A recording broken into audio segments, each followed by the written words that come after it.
Here's a message of importance to millions of people who are continually pale and washed out, weak and run down.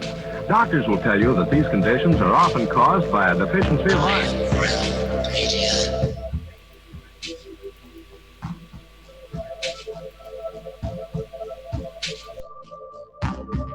The iron you need to keep you physically fit and mentally alert.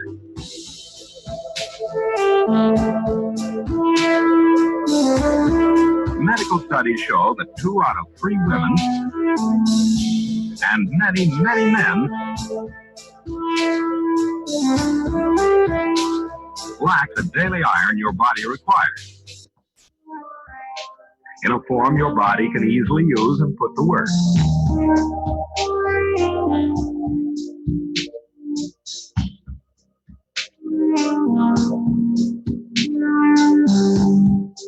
Every dose gives you more than your daily minimum iron requirement. We are not alone. We are striving for more. So if you're not getting the iron your body needs,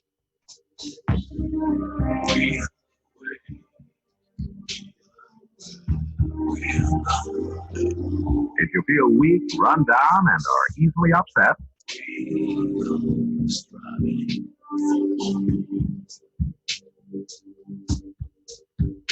start taking iron today.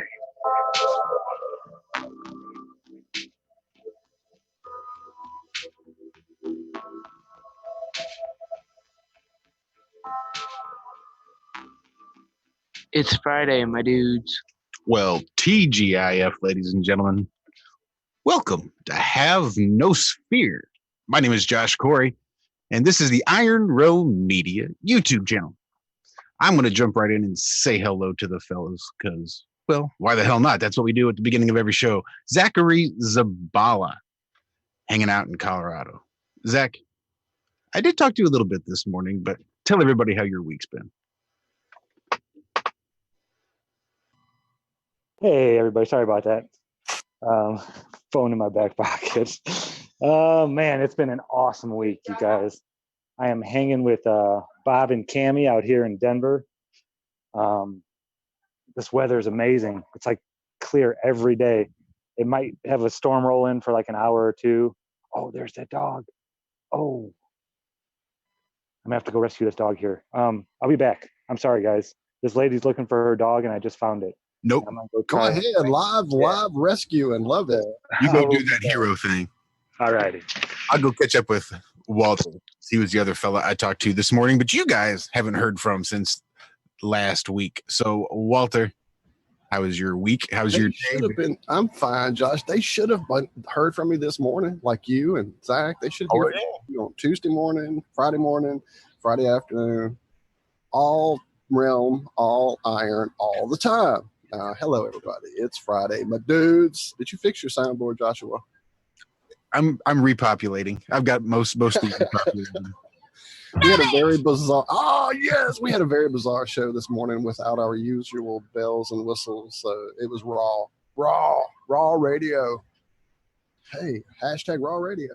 Raw radio. Probably already out there, I'm sure. But yeah, we had a good time. We covered a few interesting bits and bobs, and you should go listen to it. It's free for a couple of days if you go check it out. And if you sub, well, you can listen to all of it again and again. You can listen to everything on True Frequency Radio and break free from the clear, or that something. Well done, sir. Something like that. Man, my mouth is not awake. You know this. Well, we do have. We've been over there going on 2 years. If you come October, it will be 2 years.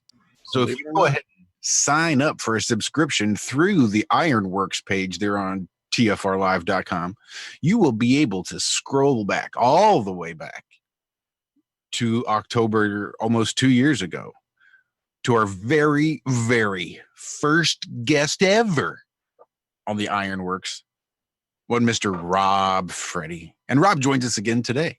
Rob, how the hell are you? Oh, I'm not too bad. lovely for a Saturday morning. Bit overcast here. It's been raining. We don't usually get rain this time of year, but no, it's a big sort of month here in Townsville where I live. We got the race cars on, the supercars they call them, and the festival or the show's just finished, and yeah, so it's very, very busy in this part of the world for us. And it's good time of year, beautiful sort of weather. So no, it's a lovely place to live this time of year. Well, awesome. So what you been doing to stay busy? Just working? Work, mate. Working, house cleaning, house renovations. I don't get to. Oh, hang on! I got to chase that dog down the road, and you go do that hero thing, Rob. Hang on a minute. Yeah, you go do that. Oh. Well, we're going to go ahead and say hello to one Mr. John Savage, because I know John's still a little bit stove up. He's still a little sore.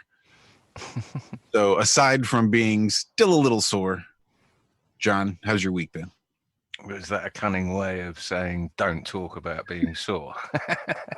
It's my cunning way of having you talk about other things. Yeah. Come on, John. We want to hear your whinge. We haven't heard your whinge for a long time. Yeah, come on. Nothing much has happened this week, so all I can do is whinge, really. I stupidly decided to remove about 200 concrete roof tiles off the back of my house on about Monday, and woke up Tuesday and found I couldn't move. And seemed to be getting tasered every 5 seconds of moving. So I went through a whole day of just, it was literally like being tasered. And yeah, so I had to resort to some old pharmaceuticals in the form of tramadol, which did the trick but turned me into a dribbling vegetable and all the rest of it. But yeah, it's not getting much better, actually. So I've got one of those TENS machines that Adam recommended, so we'll give that a shot. But other than that, no, having fun with my plumbing man, who turns out not to be qualified to install my stove. So So John, have you not had any experience yet with the TENS unit? Just wondering. No. There's a bit of a learning curve. Just a bit, or at least the ones I've had, and those have been over years and years ago. These days, I'm sure they've got all the bells and whistles worked out, but it definitely can, just watch I'll a be video or interested two, to hearing your experience. I'll let you know what's going on with them for sure. That's not for on the air. Just be careful. You'll, well, it could be something on the air. Hey, it won't hurt you. It just wake you up for damn sure. You might need that right before the show. Could well do, actually. Might do the job.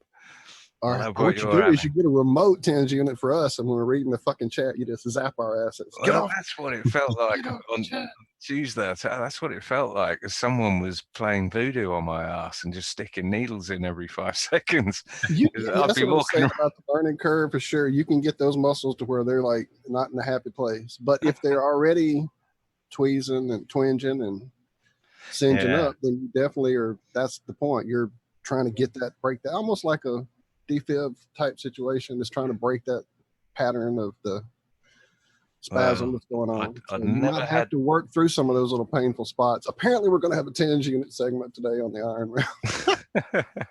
Well, I've not felt that before, so it was very interesting. But I'll let the introductions carry on. I'm sure Adam's got a few things to say about that as well.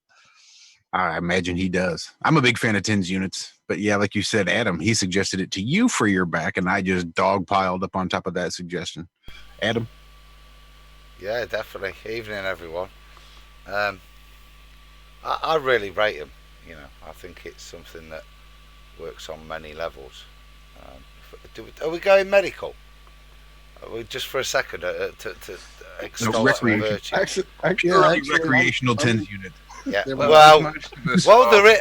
Come on, Josh. You know you've thought about it, Josh. You know it. Don't Google that though. Don't Google recreational. I do. Look, I can just.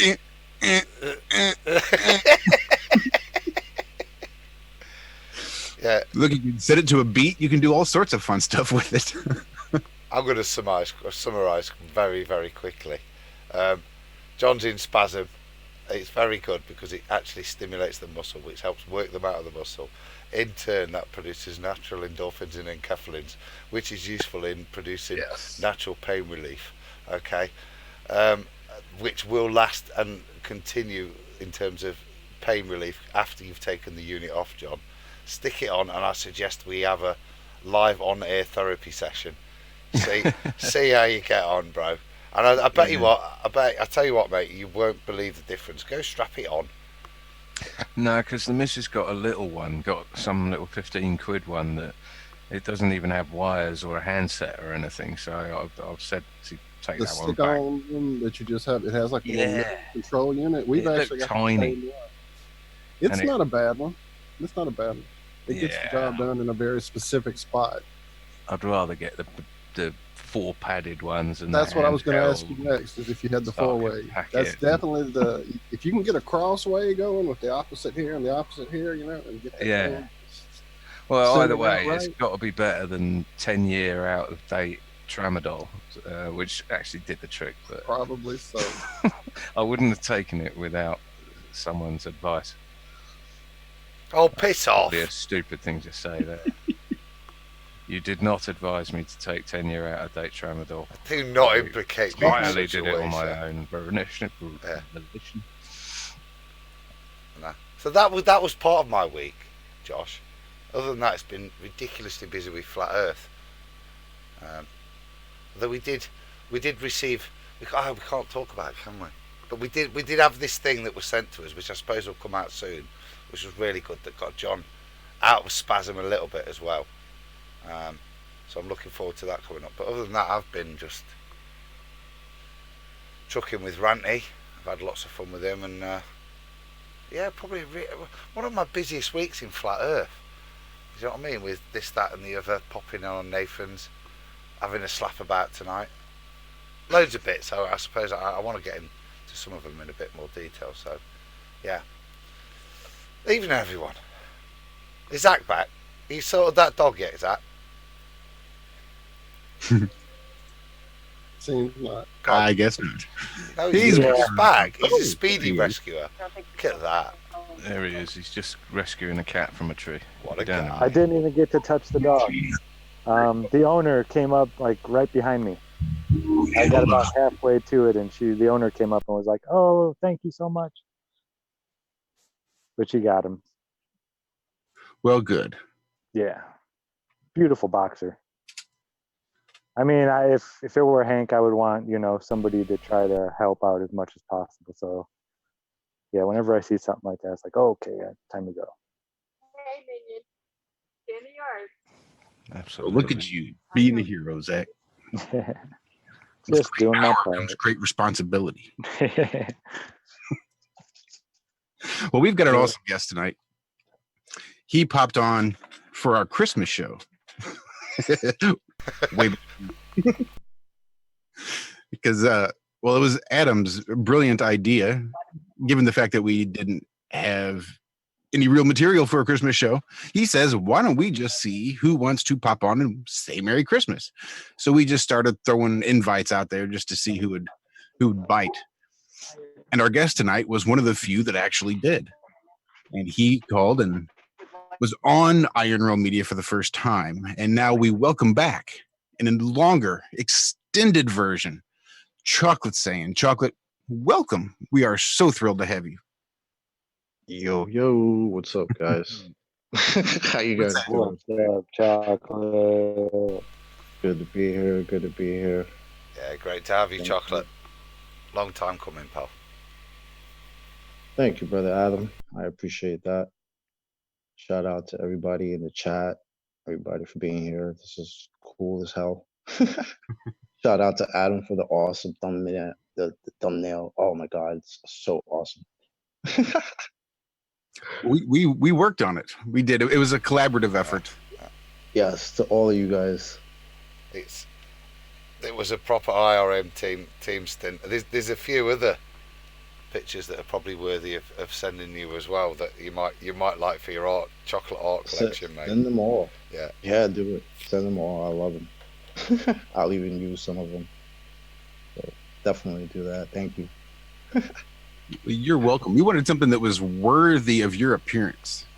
It's really strange. Come on. I was thinking it's odd that you haven't been on before this, because you are sort of the epitome of the type of individual that we value here in the realm. I don't ever hear you really talking too much smack in general. You've got nothing but nice things to say or informative things to say, but your negativity is pretty limited, which I think is awesome. So I'm just super, super excited to have you on. We actually got a chance to chit chat a little bit on Wednesday, because the fellas and I usually try to get together on Wednesdays to discuss the upcoming show. And we got a chance to talk to you. So we have a little bit of an idea of where we want to take this, I guess, a little bit. But really, we just wanted to get to know you. We hear you contribute other places, but I've not really heard a whole lot about Chocolatesayian. So, I don't know, just give us a little bit of a background. What, Well, I mean, I'll just say that you probably haven't heard too much about me, because I don't really speak too much about myself when I'm usually on a debate show or, somebody's hangout. I'm not really into speaking about myself. So that's not, I'm usually focused on the subject, which is usually flat earth. So I will give certain insights as to how I've come into this, and how, I try to use common sense and logic to arrive at the things that I arrive at, because there are things we're being told that just don't make sense in reality, and it's been a long time coming, I feel, because I was maybe a little bit weird when I was a kid. So all never really made sense to me. Not 100%, all too well. Yeah, the weird kids are the ones that do stuff, mate. I've often found. Yeah. They're the ones that I mean, obviously, I'm a bit of a comic book. Shout out to the weird kids. Oh yeah. Chocolate. I weren't comic books. I was Doctor Who, Star Wars, mate. I was just total sci-fi in terms of those fantasy realms. I was just the detail. You know what I mean? I was my love of sci-fi, but not so much the Star Trek and the Star Wars. More, towards the superheroes, like, the Batman comic books and Spider-Man and all that. And, and obviously Spider-Man held a little more closer to my heart because I grew up in Queens, so when I used to read Spider-Man comics when I was a kid, he would literally be swinging through neighborhoods that I knew, that I grew up in, as far as being a kid and reading a comic book. That's awesome, So, comic books have always been a thing that I've loved, growing up. As soon as I started reading, I was reading comic books, So I never got into the comics, but I used to read a lot of magic type fiction. Yeah, that's cool. It had too. to do with like almost beyond medieval times, like like Tolkien type stuff, like Lord of the people Rings. Who did spin-offs of Lord of the Rings, who made their own novels, but it was that kind of stuff, like a time before we know, when it was different. I don't know, I always got into stuff like that. Yeah, that's cool, man. Yeah, along with the comic books, I was always into the anime as well, so that leads me into the whole Dragon Ball thing. So yeah, let's talk about that a little bit, because it blew my mind. I was a little surprised, because in doing the thumbnail, I got to just looking for different assets, little things I could use to include in the picture. And so I just chocolate, Super Saiyan, Dragon Ball, and just see what would pop up. And there was this whole thing that's like Dragon Ball, this chocolate version, this Goku Black. it's not unusual, but you were the trendsetter. You had Chocolatesayian long before Dragon Ball decided to grab a hold of it, which I think is pretty cool. Yeah. Well, they didn't really. I mean, they didn't call it Chocolatesayian. Well. That was me. They called it Goku Black or Black Goku. When the way the Japanese called it, but yeah, I kind of, if you're gonna put it that way, sure, I had that before. Chocolatesayian just comes from a kind of just a silly name that I made up for myself a long time ago. I needed a username for something, and chocolate was a nickname given to me by some of my friends because I'm a bit darker in the skin tone. So spoiler alert, if anybody wasn't aware. Screw you, Corey. Yep. I am of Haitian descent. That's it. So. Chocolate Samoan. Samoan, there you go. That's the thing people no pressure, Chocolate at all, just constant shouts in the chat for your camera. I'm not me. Cam, not me, but the chat. I'm just fucking with you. I'll just explain that nonsense, shall I? What the point was when I chocolate is a mystery, so you don't know. So I envisaged basically like a Hawaiian Eddie Honda at a Street Fighter, sat there and just into comic books. I could tell that, you know what I mean, just totally into that. But he's the total opposite. He's black and apparently ripped to fuck. So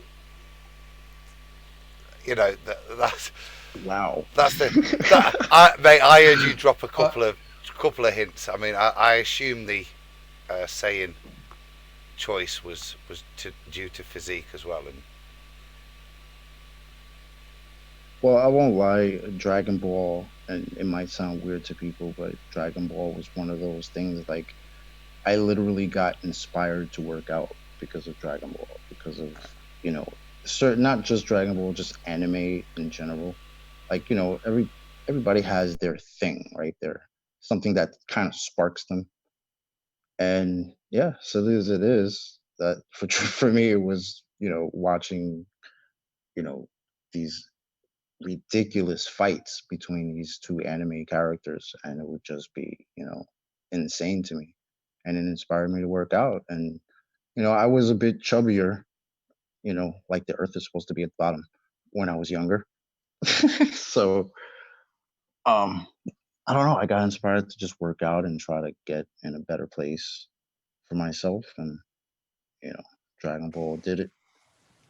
Chocolate, I don't think you did answer me on Wednesday when I asked for a rating of where 0 to D marble. Nah, I'm not. I mean, that guy used to compete in like competitions, right? Like, I'm not going to compare myself to that.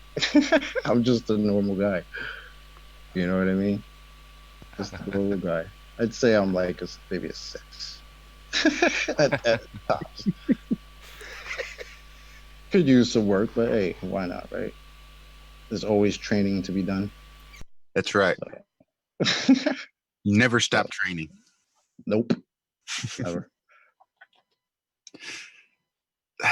So beyond, I'm trying to figure out how I want to go about this, because there's just so beyond your name, how much influence would you say Dragon Ball Z's had on you? Let's nerd out a little bit on Dragon Ball Z, because Dragon Ball Z really turned me on to Kung Fu. And just that whole mentality of you're always training. Everything you do can be part of your training, right? It just picks up the whole Mr. Miyagi mentality, which was just really cool when I was a kid.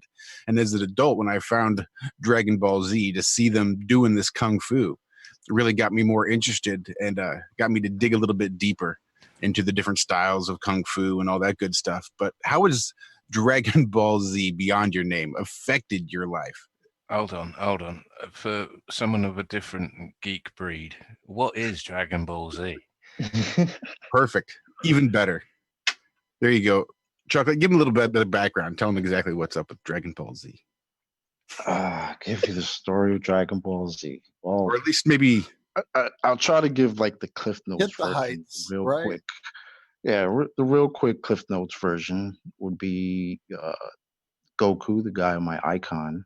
He's a alien from a planet called Vegeta. Now, obviously, we're deep into the heliocentric, cartoon model now. So What's that's the where we're planet at. called? Vegeta, Vegeta. like Vagita. Vegeta. Planets as well. That's actually the name of the guy you used for the thumbnail too. That's Vegeta. Right. So, Yes. so Goku's from that planet, and it's very akin to the Superman story, in which he's sent from another planet. He ends up on Earth. Technically, he was sent there to destroy Earth after growing up there, but he bumped his head and became kind of a hero on Earth, and basically just because of where he's from and the type of warrior he is, and his race would be called Saiyans. So that's where I get the term Saiyan from. Because of that, he grows up on Earth and he's, ridiculously strong, and he ends up just being a hero and defending the planet from, enemies, and just taking care of his family and protecting the innocent, like the kind of just the kind of typical hero story, and that's pretty much what he does. I'm into this now, Chocolate. Is there other sayings that come up? Yes. So, yes, I want to there are know. other sayings. Eventually, basically what happens, his planet got destroyed, but certain Saiyans had made it off the planet. Not many. There's only like a handful, I believe, that made it off the planet, and eventually one of them ends up, the guy Vegeta, the guy on the thumbnail. He ends up on Earth, and they have this big colossal fight. The first fight between him and Vegeta, which is like probably still the most epic fight of all. I think. And they eventually becoming begrudgingly, you know, teammates in order to, defend the planet. I feel so weird using these terms.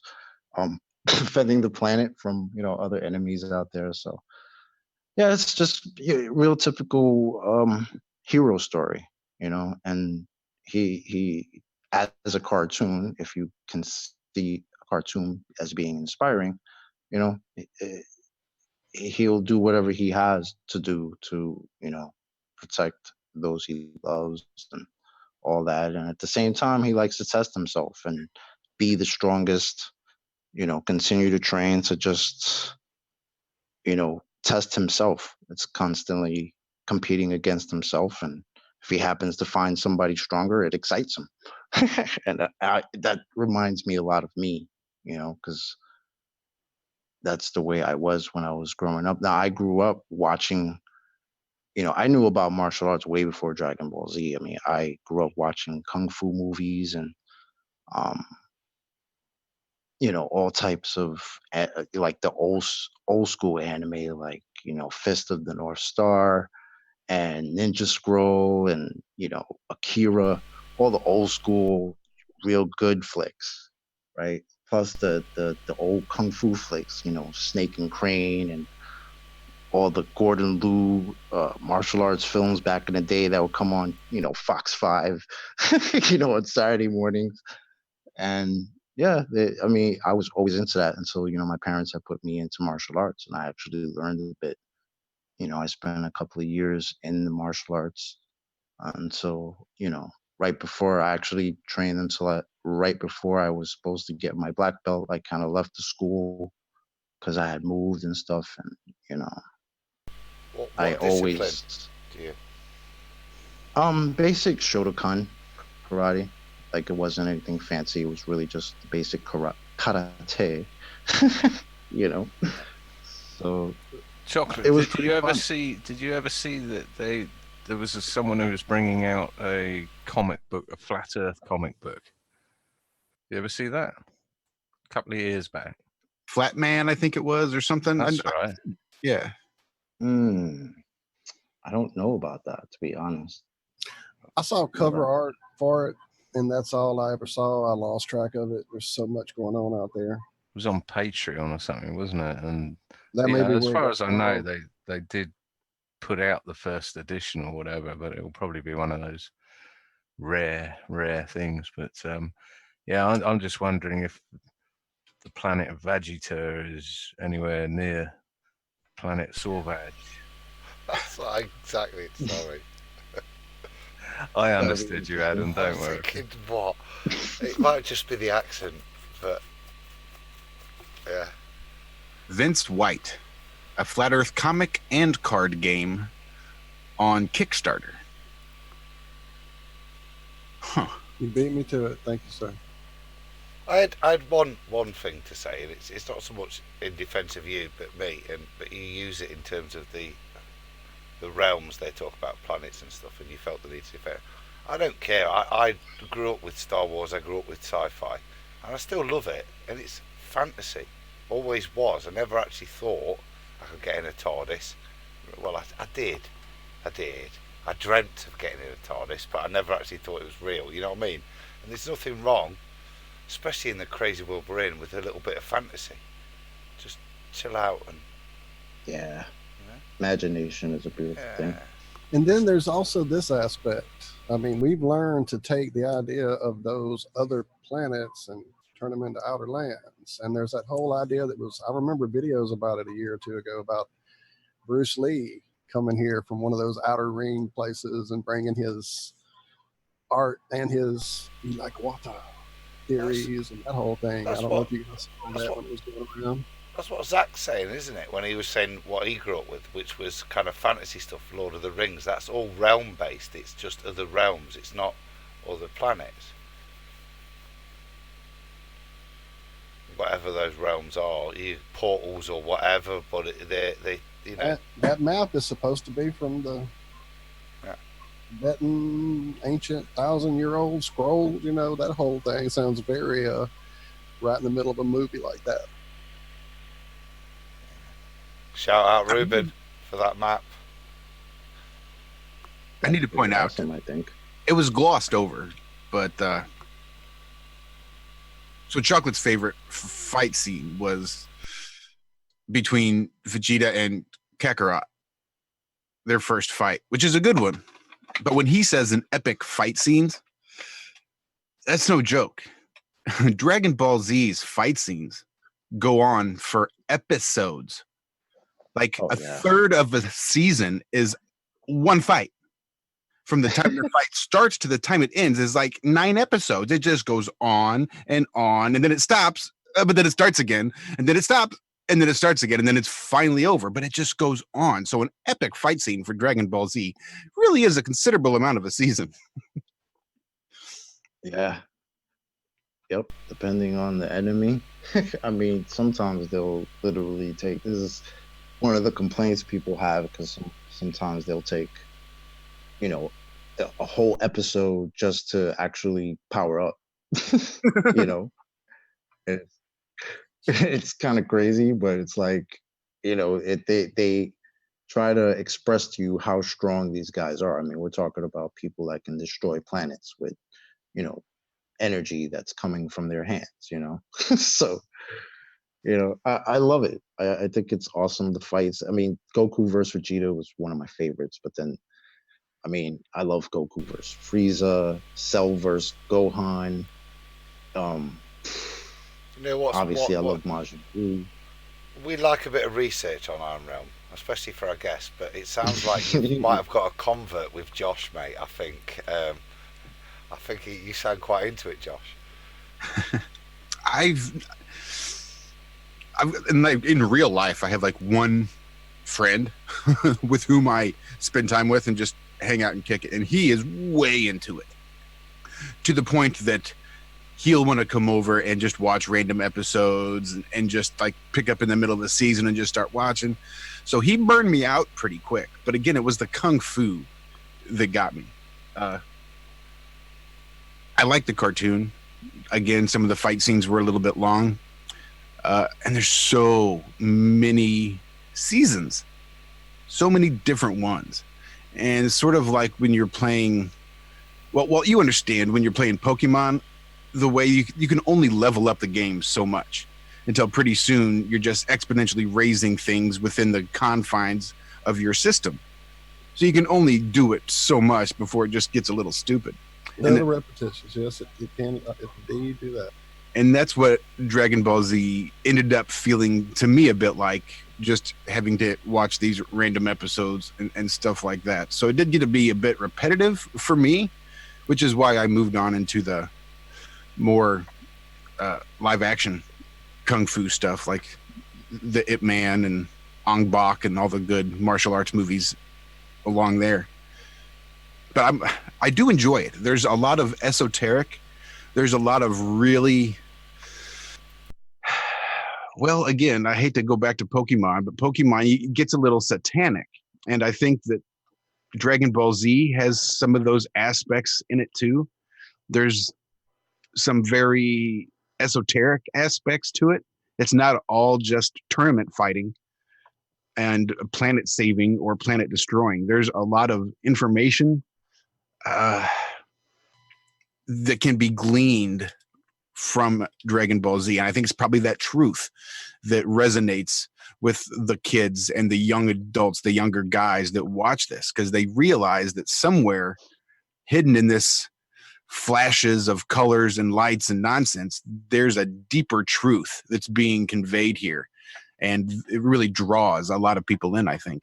I do enjoy it. It's fun. Oh yeah, it's so much fun. I mean, when I really want to just let go and not think about, really hard topics or anything, or just the world in general, I just let go and just put on a good martial arts movie and just fall into it. It's a beauty to me. That's art. Some people like to stare at a wall, with some type of painting on it, and they'll stare at it for hours and enjoy every pixel and to their heart's extent, and that makes them happy, and I get that. But for me, it's like almost nothing more beautiful than a well choreographed, martial art fight. I agree totally. And some of the anime out there that, while I'm not a fan of all of it, there's ones I definitely consider art. Like that whole pig demon beginning sequence of Princess Mononoke, that should be hanging on the wall sometime. Oh yes, amazing. I haven't seen that one in getting a chills while, just thinking bro. about You the just scene. brought me back. That's awesome. It's been a while since I've seen that one. I never really got into anime too much beyond like Dragon Ball Z. It was just, I was shown by people who knew I wasn't fans that, like, no matter what you like, you'll like this, and I surely did. So there's a few out there, like you said. Akira is one that you just have to see. It touches everything, all genres. And then to me, Princess Mononoke is one of those that everyone should see. It touches all kind of deep spiritual things. When that thing's walking through the forest and its footprints are doing what it's, I don't want to spoil it. Just go watch the movie. It's great. I got into Bleach for a little bit. I watched a few seasons of that. That was awesome. Yes, With the weapons and all that kind of stuff. That was just. Yeah, Bleach was a crazy anime. I think they ended it way too quick. For my liking anyway. But yeah, that was definitely awesome. The cool thing about Dragon Ball, like I was into it early. Like I was trying to find the episodes, like when it had just started showing over here on television. I started going into, like, me and my friends would actually go down to with like the Coliseum in New York, where we would try to get those tapes because they were selling these tapes in Japanese with the subtitles. They would have them on VHS And I know some people might be like, "What the hell is a VHS?" Right? The younger guys might not know where that's what goes in a VCR. You know? Dude, that was the only way we got any. We didn't have cable TV. We had no. We had 3 channels. The dodgy VHS of like Bruce Lee and Chinese ghost stories, bits like, you know what I mean. That was all we try and grab a bit of what was Yeah. back in the early '80s. Still something amazing, in terms of looking at Yeah. martial arts. It was something. What is this? Certainly over in the UK, fed by America, obviously, with stuff. But it was, Yeah. yeah, VHS, mate. Ropey. You ever watched anything of that quality now? You just look at it and go, how did I ever watch that? Consistently, right? Oh, yeah, without going blind. I was watching this for hours. You know, it's insane now. They've got 3D monitors you can buy. I mean, So you're yeah, our age. still Let's can't get back to the moon though. Still can't do that though. 50 years later, isn't that funny?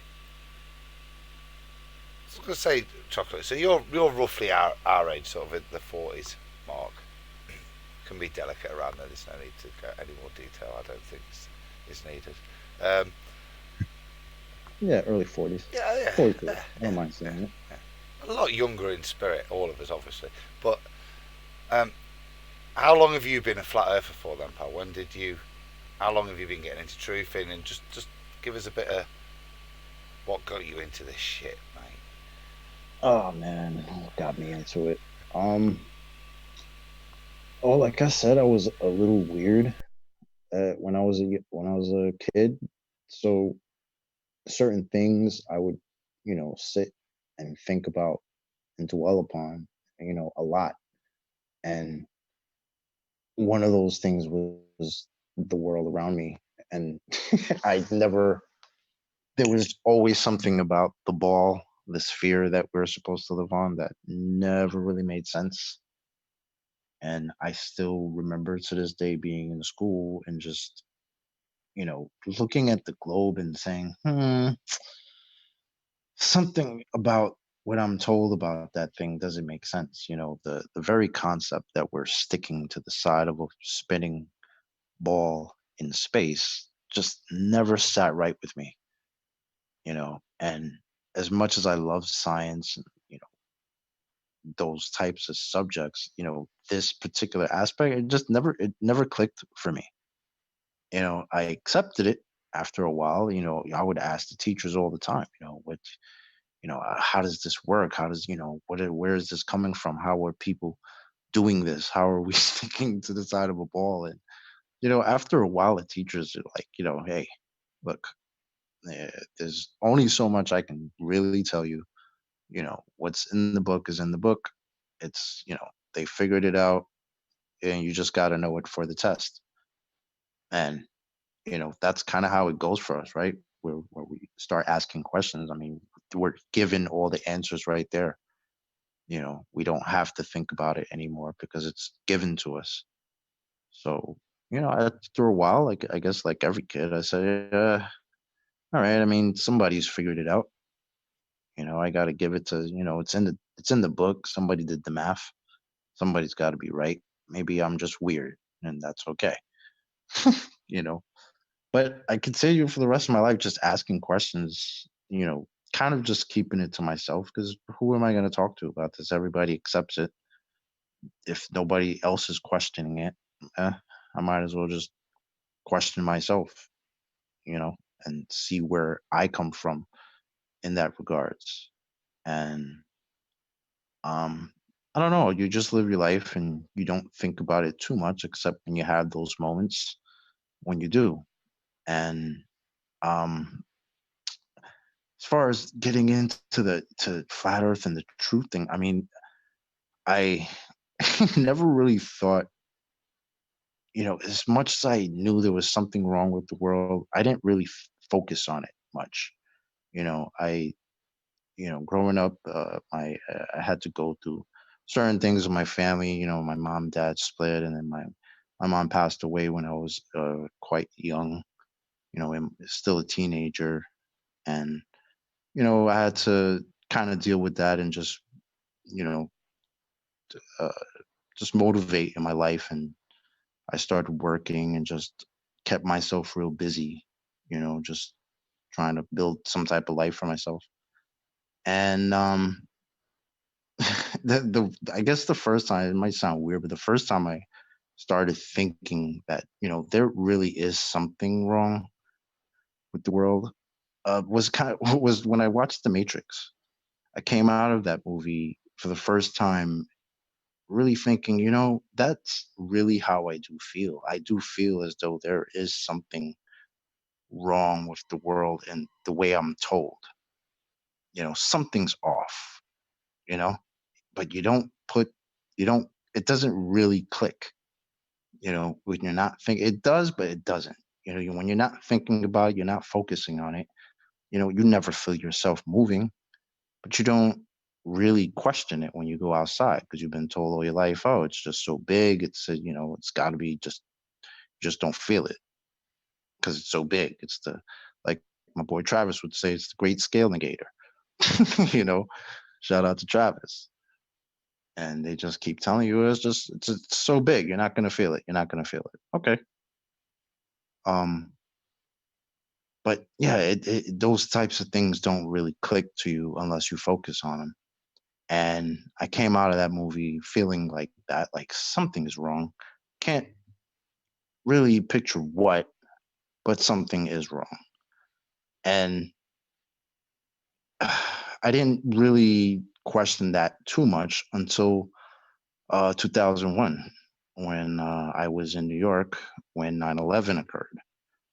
And that was a bit of a crazy time for me because, you know, I literally had just gotten to work when that happened and having to, you know, obviously I made it out okay, but, you know, having to deal with that and the repercussions of that, you know, it really kind of sent me like, put me in shock a little bit until I realized at that point that the media had to be lying in some respects because when I saw the hole that the supposed plane put in the side of a building, inside of a Pentagon, that's the part that I was like, that doesn't really make any sense. You know, um, there's no way a plane the size that they're telling us made a hole that small and then just completely disintegrated into the building. That made absolutely no sense to me. And I kept waiting for the people on the news to change their story to say, no, we figured it out. It's not a plane. It was something else, some missile, something. But they never did. And that's when I started realizing, hey, these guys are lying, you know, and I can't trust any of this, you know, as far as the media. Because if they're willing to continue to lie about something like that, you know, how much trust can I really put into them? You know what I mean? And they So, still haven't released a video from the Pentagon. no, no. I mean, a bunch of years ago, I forget how long. I did now. Obviously, I don't know if it was real or not, but I did see something that looked like didn't look like a plane. Somebody released like what looked like 3 frames Like of a some type. millisecond, right? A blip, Yeah, like three something was frames or like, what was something, and it that? looked like a real quick white type of missile or torpedo or I whatever you think want that to was call it. CCTV footage from the petrol station. I think Gas just station, yep, outside there. exactly. And Yep. just enough to get color. I think Right. to give the impression that it was an American Airlines jumbo jet, not some Predator Mm. drone with a paint job. Right. So, of course, you know, that's shady as hell. I mean, that's the most secured building in the world, right? As we're told, with the most cameras on it, and that's all they got. So you know that's bullshit. And there's no way, again, like a plane the size that they tell us made that type of maneuver and you know with a wingspan the size that it was, and it made that little hole in the side of a building, and then you couldn't find any plane parts, the engines, the Yeah, Rolls professional Royce pilots engine. said they couldn't even hit the tower. Yeah, Yeah, professional pilots said there's no way they like couldn't even 40 hit the tower. years. Banking Yeah. that hard. Yeah, Yep. it was like no way, that'd be too hard. Yeah, Zach, but they went to a Florida training school. What are you saying? Don't you have grand jury testimony, boys, on that from a pilot and NASA astronaut or whatever he was purported to be, saying that you couldn't make those banking turns in those jets. The jets would fall apart if you tried to do those maneuvers. The aircraft just aren't Let fit for alone the purpose to magic make those vanishing turns. plane in the field. Oh, I'm sorry. I thought you were through. No, sorry. Carry on. That was it. It was just that they weren't fit for purpose. But I'm sure the point of that statement was that it's on some grand jury or some inquisition thing that he actually made that statement, and it stands true as far as I'm aware. So, but that's the point. They leave those truths hanging. It's like the globe. They just leave the truth hanging and move on to another point and throw up that it could possibly be nukes from inside or this from the inside. You know, a smoke screen to give you something else to discuss that clearly isn't the truth either, but allows lots of conjecture, and that's. Right. 9/11 was a great waker, I think, for so many people. Your side of the Atlantic and ours, mate, because the narrative just doesn't make sense, and the more time goes, the more you look at it. I mean, forget the hole in the Pentagon. An airplane took those buildings down. Come on, you know. Get fuel, brother. Yeah. Yeah, and I I remember walking home across the 59th Street Bridge, and I'm looking at, towards downtown, and I don't see these buildings that were here this morning when I got to work. Because what happened at about 8:30ish, something. I Yeah, started at super 8 early. o'clock in the morning. So I had just gotten to work and sat down to eat my breakfast, and somebody came in and was just like, "Oh, plane flew into the World Trade," and we were like, "What?" Everybody kind of just didn't believe it because it was like something so off that how could that possibly happen? Nobody really believed it, but obviously the news got on there and they had the hole in the building. And we're all looking at it like, are they, some people were even like, oh, maybe they're filming a movie, maybe that's what it is. It's got to be a movie. And I was like, well, there's a real hole in the World Trade Center just for a movie. That doesn't make any sense.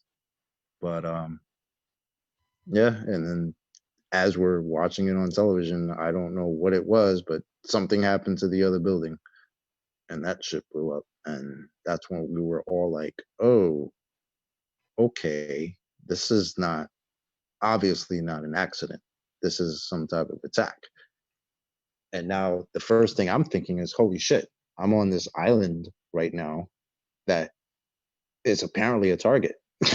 So I don't know what the hell is going on. Like, something just happened to the two tallest buildings in the city. So I don't know if that's the end or what, but now I guess it's time for me to go. And everybody else to go, because this can't be good.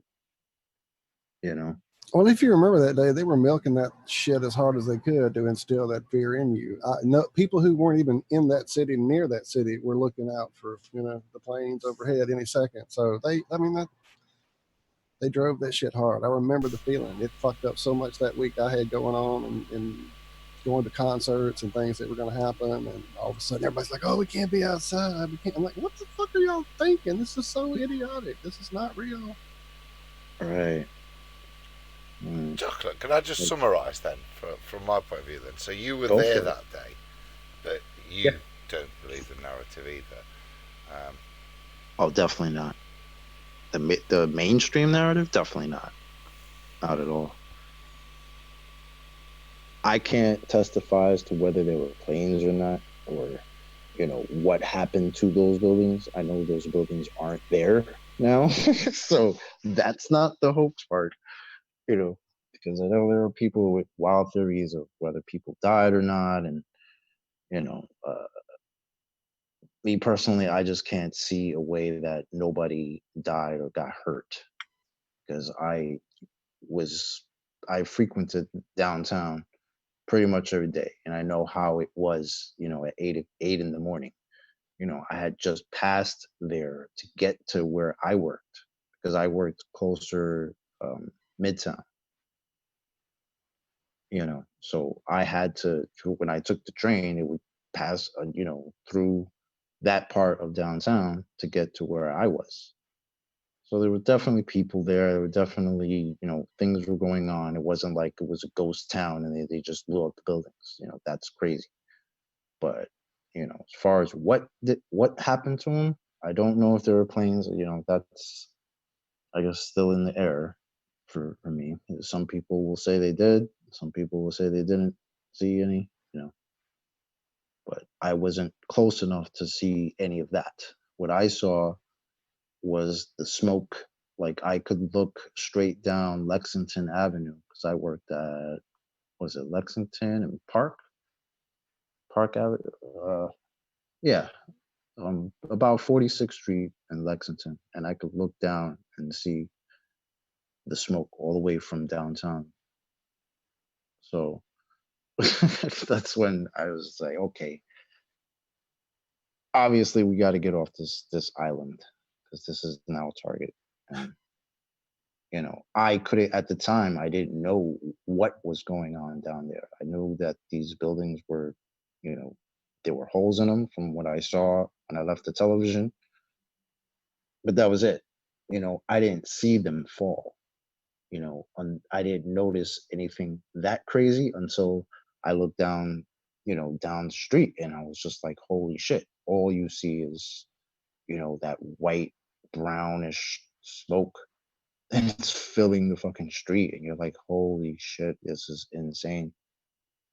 And yeah, I had to, obviously at that point, all the subways got shut down. And, I didn't really want to try to hop in a cab or anything like that. So I was just like, okay, let me try to, I guess, best thing I could do right now is try to take one of these bridges and walk into Queens and hope nothing happens to the bridge as I'm crossing it. It's that type of mind state. Like I still remember it now. It's a little bit crazy because it's kind of surreal. You're almost transplanted into some type of weird movie that's not really a movie because it's your life. And to walk nothing but smoke when those buildings were standing, it was a little. It took me back a little bit. Like I guess everybody was in a state of shock. And I can imagine people, across the world seeing it on television, but being like on one of those bridges that's right on Manhattan, looking at it, imagining, that's just insane that I'm looking at a big pile of dust in downtown Manhattan, Especially recently, because it's been in the news, this fund for the victims of 9/11. And apparently it ran out recently or was going to run out, and they were supposed to re-up it. I don't even know if they did or not. But I got to thinking about these victims of 9/11. I watched a horror film one time, really bad, because, pretty soon, if you don't have a really good imagination, you're just desperate for what you think might be a unique storyline. But basically, these people were in a old abandoned, like insane asylum. But I guess the twist on it was the reason that they were there, right? They were this company, and they go into these buildings and they get all dressed up in their hazmat uniforms and their big expensive machines, and they go into these old buildings and they remove asbestos, because you can't just throw asbestos in the garbage. You have to pay big money to have this nasty, horrible mesothelioma causing fire retardant that they used to put into the buildings removed because it's expensive to do. So when you have two gigantic, seven gigantic buildings made from the ground up with asbestos, try to wrap your brain around the size of the job, the cost of the job it would be to have a hazmat team come out to remove floor by floor from all 7 of these buildings, all of that asbestos material, and then get it back up to code. Yeah.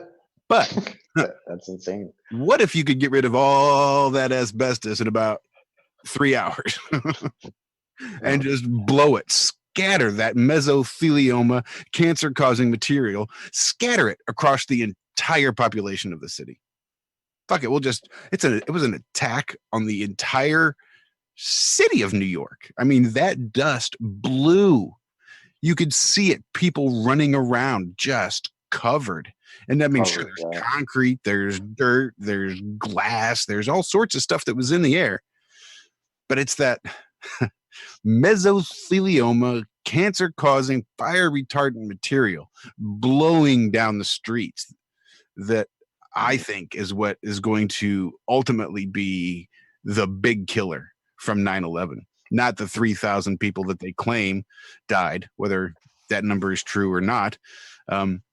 I think the people that die from the cancer and the mesothelioma and the complications from the aftermath of those buildings coming down, I think are going to far outweigh those original reported numbers. That's a great point, Josh.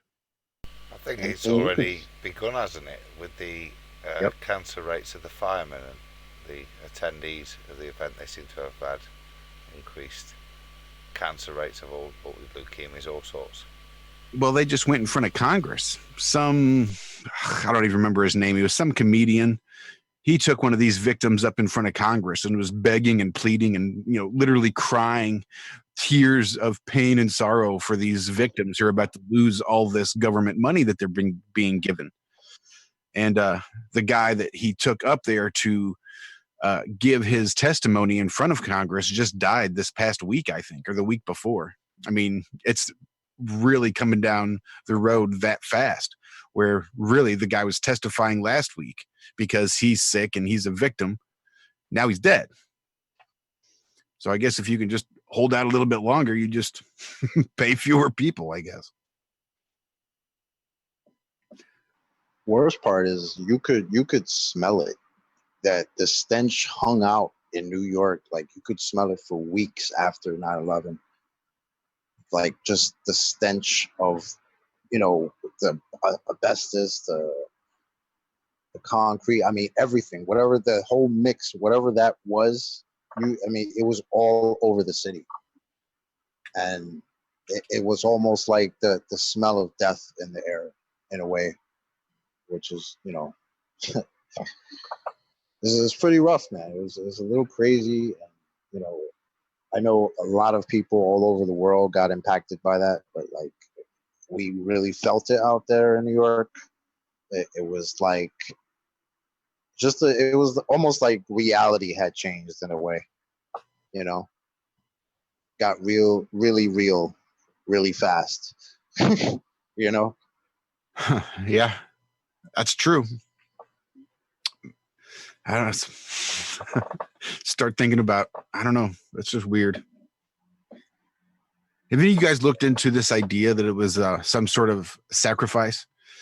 That people died, but they were killed for a very specific reason, and there was all these sort of astronomical alignments and weird things going on in parts of the city. Huh? Without a doubt. I mean, when I saw the pictures of the middle sections of the buildings that were just empty, not freaking empty offices. I've done construction, empty. There was no structure. There was just metal to hold the parts up. It was a design to be brought down at some time in the future. It was an energy radiating device. It was put on a certain part of the ley lines. the fucking black inverted cube that's now there. I mean, dude, it's nothing but the ritual they did to set off the black inverted cube that's now there. Yeah, it was all a ritual. That's what it's been since it was set up. The date is a ritual date. And that's funny. I mean, I wouldn't, because it would be totally wrong. But I could, within reason, get the original prints from all the buildings, but especially buildings 1 and 2, towers 1 and 2. My wife works for an engineering firm that worked on the towers. Get that shit. The old towers and the new towers. So just don't tell her to let nobody know she's getting them. And you'll be in the middle of one of those movies where she's like, well, it's just a hard drive. Right. Well, that's they are in the process of being scanned now. They have all the big, huge map prints. And they've got like 3 storage units just full of physical blueprints that they're trying to digitize and scan so that they can get rid of these costly storage units. So that those are some of the prints that need to be digitized. So it'd be interesting to see. I don't know how much actual construction beyond structural engineering. I mean, again, just the company itself, I know, does the structural, and they would have done the outside, the curtain wall. But as far as like the asbestos, the fireproofing, the construction, which went on what floors, things like that, I don't think I'd be privy to any of that information. But still, I'd be interested to take a look just to see what I could figure out. Isn't it crazy to think that Building 7, I don't believe, was built the same way that the Twin Towers were made, but that came down exactly the same way. People look at that and can't on camera in front of a reporter while she's saying that it's already come down. Right. Down behind her. So, oopsie, there's something wrong with that. Like the mere fact that people still believe the mainstream story, it boggles my mind in a lot of ways. I don't understand it fully. That woman was on the BBC and she now works at the United Nations. What a shock. Logical career path there, right? Right. When you make that big of a mistake, promote her. Why not? To me, it was just seeing Building 7 is just a no-brainer. It was a free-fall demolition job. To see the towers come down, it's a no-brainer too. I remember watching it live in London. Yeah, to say it was a weird day is an understatement, but everything changed that day. Everything changed that day. I remember finding Alex Jones that evening and thinking, I found him the next day. Yeah. I stumbled upon him the next day when I started looking into it and saying, what the hell is going on here? Because the news cannot be right. There's no way a plane made that hole in the Pentagon. And then even the other story where the plane supposedly landed in, what was it, Philly or something, and it just made a hole in a field. In the ground. No, it was supposed to be crashed in a field. It didn't land. It crashed. They were calling it talking how they had taken over the cockpit, etc. Which next time you're on a plane, make a call, give it a shot, see how that works out for you. And then, I mean, I've read a lot of different topics throughout my life, and at one point, I was into the whole air disaster thing. And dude, when there's a plane crash, they're like getting body parts out of trees with hooks and shit. It's a horrendous event. There's no just nice little field hole. Exactly. It's a fucking horrendous event. So yeah, that was one of the big tells for me, was that little hole in the middle of that field in Pennsylvania. The story that they gave for that hole in Pennsylvania, I don't think many people realize. Yeah, tell them how they explain the hole and the lack of The lack of wreckage? Wreckage or people, any of that. Yeah, explain Well, that. apparently they came in at such a high rate of speed that when they hit the ground, like during an earthquake, liquefaction occurred. They liquefied the ground and buried the plane deep inside the earth, so deep inside the earth, they can never dig down to get it. That's how deep down they drove the airplane. And that's Shanksfield. No wreckage, nothing, because they buried it. Liquefied the ground. Was it that one where one of the other magical passport came out unscathed? I think so, yeah. Because there was two, right? If I remember correctly. Yep, one on the sidewalk. One in New York that somebody just happened to find that made it through all of that. And then that one, oh my God. And some type of bandana, I remember. It's like, what? Yeah, that's What the are you guys official talking story. about? That's the story from the 9/11 Commission report. That's the kind of shit that came out. And you wonder why President Bush wouldn't be testify under oath.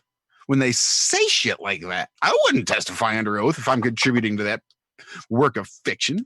Yeah, but like old JWGW, Georgia boy, always says, Josh, you know, at least I've heard him say it a time or two. I do know what he says, and do you have it? I was praying. Well, see, that's what sucks is everything is so out of order. I'm not even sure it's on here. I know I've seen it. No, but I don't think it's good. Didn't get to that far yet, Walter. Sorry. All right, go, Adam. I know you know it by heart. Yeah.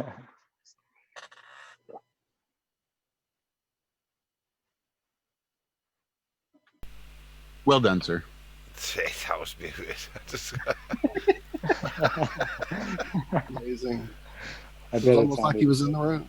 I'm so sorry. I've got to be honest, right? John will tell me off, but I was in chat. I was just talking with, is it because I is flat? It used to be. And shout out to chat. I'm being good this week and trying to stay out of chat. And I'll say we've got all kind of new people in chat. Welcome new people. All of our old friends are in chat. We love y'all. Thank y'all for being here. Ipsy showed up out of the blue. Ipsy in the house. Yeah, right. Definitely shout out to the chat. Everybody. There's an old saying in Tennessee, I know it's in Texas, probably in Tennessee, that says, fool me once, shame on you. Fool me, can't get fooled again. Can't get fooled again. Can't get fooled again. Oh, man. Yeah. I'd say the same thing if I had tested that same story. Yeah, that's nutty. Yeah. Well, I mean, it's stories like that you know have helped people wake up to this nonsense that that we're told, and the fact that people on the news, you turn on that box and to this day people will still say a plane flew into the Pentagon, or the flight in Shanksville or whatever. And act like these things are, reality. And, I can't accept that. Can't tell me. Many mistakes as they made, their plan still worked. They were able to put in the Patriot Act, legally take away all of our rights that we had pretty much during a time of war, which we've been in since forever. So it's constant. And then they even changed that with the NDAA Act, saying now during peacetime too. But yeah, I mean, their plan worked, even though it has a bunch of holes in it. Even if it gets found out, all those laws will still be in place. People were willing to give up their rights for the illusion of safety, of security. And their plan worked. We can poke holes in it all we want, but yeah, they did what they planned to do. Yeah, I talked a little bit about it this morning on the Ironworks, but the last couple years I'd noticed on the 4th of July that firework usage has been way down. Like last year, it was almost non-existent. But this year was absolutely insane around here. I don't know the cause, other than it's brainwashing. For some reason, people are divided. Asbestos-laden fireworks, I reckon. Would cheap at Walmart. It wouldn't surprise me, because they didn't stop setting the bastards off till about midnight my time. And at 4 a.m., when I started my show, it was still smoky outside. There was still just a haze in the air from all the fireworks. 7:30 a.m., I think, was the first fireworks I heard this morning. They were setting them off over here. They were, seriously. Does that mean Orange Man good then? That means Orange Man good, we set off fireworks, and Orange Man bad, we set off fireworks. And Yeah, fireworks cheap at local big store. No, they're expensive as fuck. It'd be more entertaining to watch a $20 bill burn than to spend my time fucking around with fireworks. Yeah. And you don't get much for $20 these days. It's not like when I was a kid. $20 would keep me in fireworks for a whole fucking weekend, setting them off 18 hours every day straight. $20 was all I needed. Oh yeah, back in the day. Bob saying in chat he saw the same thing there in Denver. That there was just crazy amounts of fireworks there yesterday. Still haven't seen anything like that here. That is, I don't know. It was weird. Just the amount of people that buy into it, that believe it. It was really disheartening listening to all these fireworks, thinking about all these brainwashed fools so proud of the whatever kind of patriotism they want to call it. It's all just brainwashing. What do they say? Patriotism's just another form of Stockholm syndrome. Yeah. In some ways, I definitely agree with that. When it takes you to a level where it's you're cheering for something and you don't really understand what you're cheering for. It's kind of like that. Well, I don't think anybody really understands what the fuck they're cheering for, because they get told that they need to vote, and to be a good citizen, you got to go out there and exercise your right to vote, as if that's going to make you a good citizen. That's what qualifies as a good person. Stop voting. Just a thought. Stop playing their fucking game. Just one day. Just one fucking day. If everybody don't show up at the fucking voting booths, just don't. Just try it 1 year. See what happens. Just see what fucking happens. I've never been in anything other than like a county jail before. I've never been to prison. And it's only been over bullshit things, never more than a month. I've never been in jail longer than a month.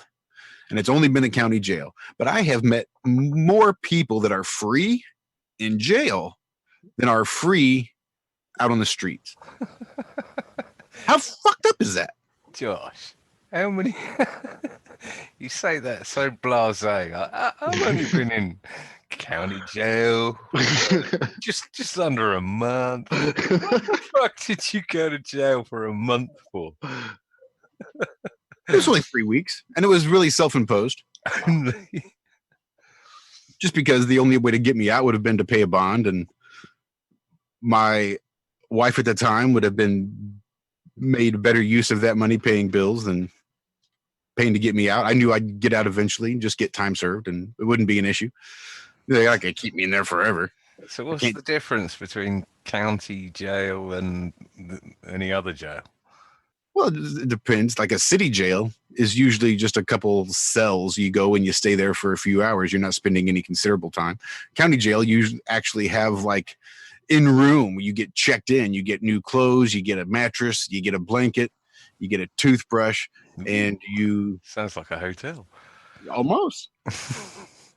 Bubba. But then you have like a federal prison where you could actually get like a TV and a radio, and you get like a lot more. It's a lot more. It's just a lot more everything. A lot more security, but you also. Actually, my better half enjoys watching some of the more seedier prison shows that are out there for some reason. She enjoys those. And I'll sit down and watch through one with her just because it really is bizarrely interesting to watch these little microcosms of reality that have sprung up inside these places. And as you say, you see some people in there. When you hear them talk, it's like, man, I've talked to people on the show that don't have it together as that guy does. You know, it's just like, yeah, there's some crazy things going on in there for sure. I think the Cottonmouth Kings said it in a song once that corporate Avengers, who it was, freedom is a state of mind, and a mind is a state of being. Stay the fuck out of my mind and out of my being. But really, freedom is a state of mind, and that's why I say that I've met people that are more free that are in jail than are out on the streets, because you see these dumbasses that are going to go spend $400 for one night and literally light it on fire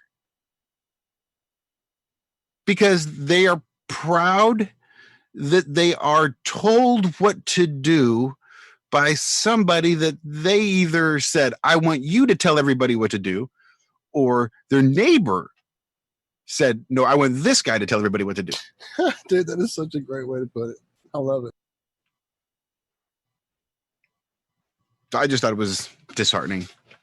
But I guess it's cool if you're selling fireworks, if everybody's seeing record fireworks sales, but just so over there where you are, Chocolate, is it just like shows, that kind of thing? Or do you actually have the ability in certain areas to set off fireworks? Or, I mean, here it's only certain people in certain parishes can actually have fireworks. Honestly, I'm not. I haven't honestly been into fireworks since I was a kid, and even then, it wasn't really. It was mostly my friends, and I would just be like, "Yeah, that's cool. I'll be over here." Right.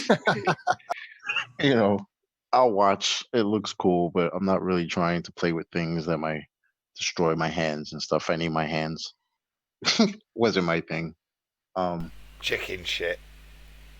Nah, it just it wasn't my thing, man. Like, okay, yeah, they make sparkly lights. It was stupid, mate. The things we used to do. Just sparkly lights. Hold this rocket. I mean, I'm not gonna lie and say I've never, taken like an M80 and blown something up. Everybody's done that. Oh yeah. We're in the UK. Stop it. M80. That sounds like some gun upgrade on Duke Nukem. What's an M80? I think that's what they call it. I could quarter be. Stick? Is that what it was? Like a. It was like a quarter stick dynamite.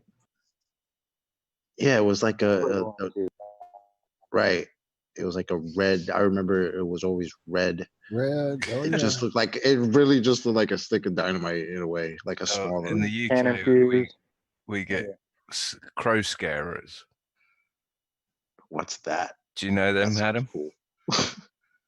These little like bangers. Like those little snap pops that you throw at each other?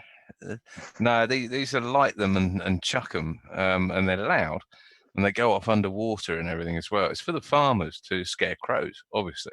That's why they're called crow scarers. But yeah, I remember getting evicted from France for bangers. Sorry. Yeah. Yeah. So I mean, so I don't know exactly how it goes. I mean, for the past 2 nights, I've heard a good amount of fireworks, but I've actually heard more when I was in New York. I don't know if it's because out here, because I'm further down south now, so I don't know if out here it's not as big of a thing.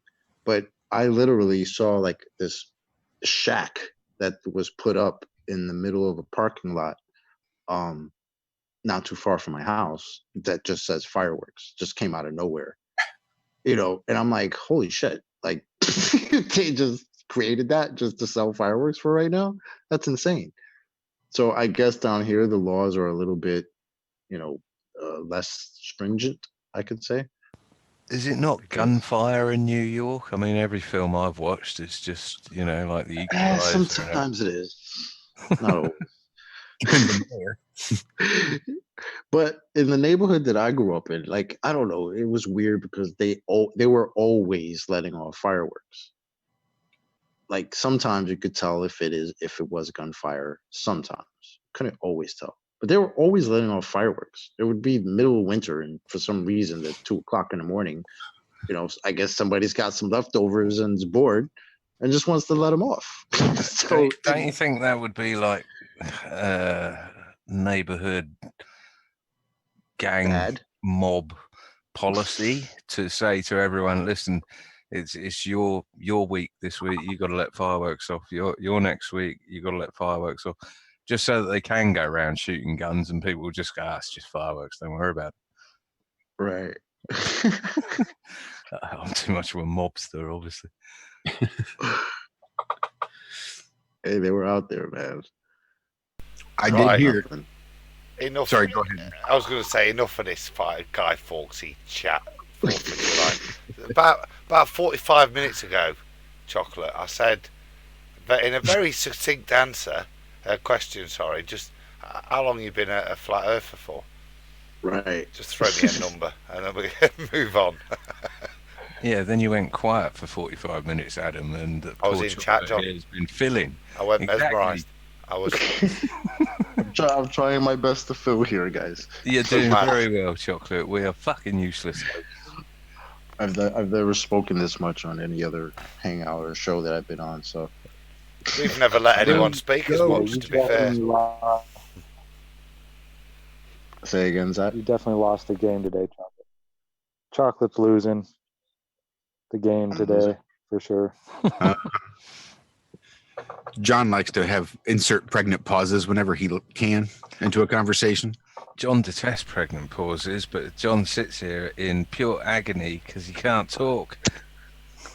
Wondering when someone else is going to get the fuck out of chat and talk to the bloody guy. You guys do have some epic pregnant pauses. I'll give you that. It's John's fault. He started it. Epic. Were you here last week when my internet died and there was such an epic game of pregnant pause? It lasted 90 seconds. Josh even muted himself, sat back in his chair, hands behind his head, going, nope, I'm not having it. I'm not playing these games.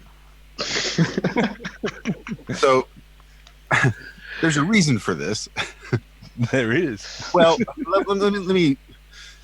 Once upon a time, there was this little boy who took care of sheep who lived up on the hill.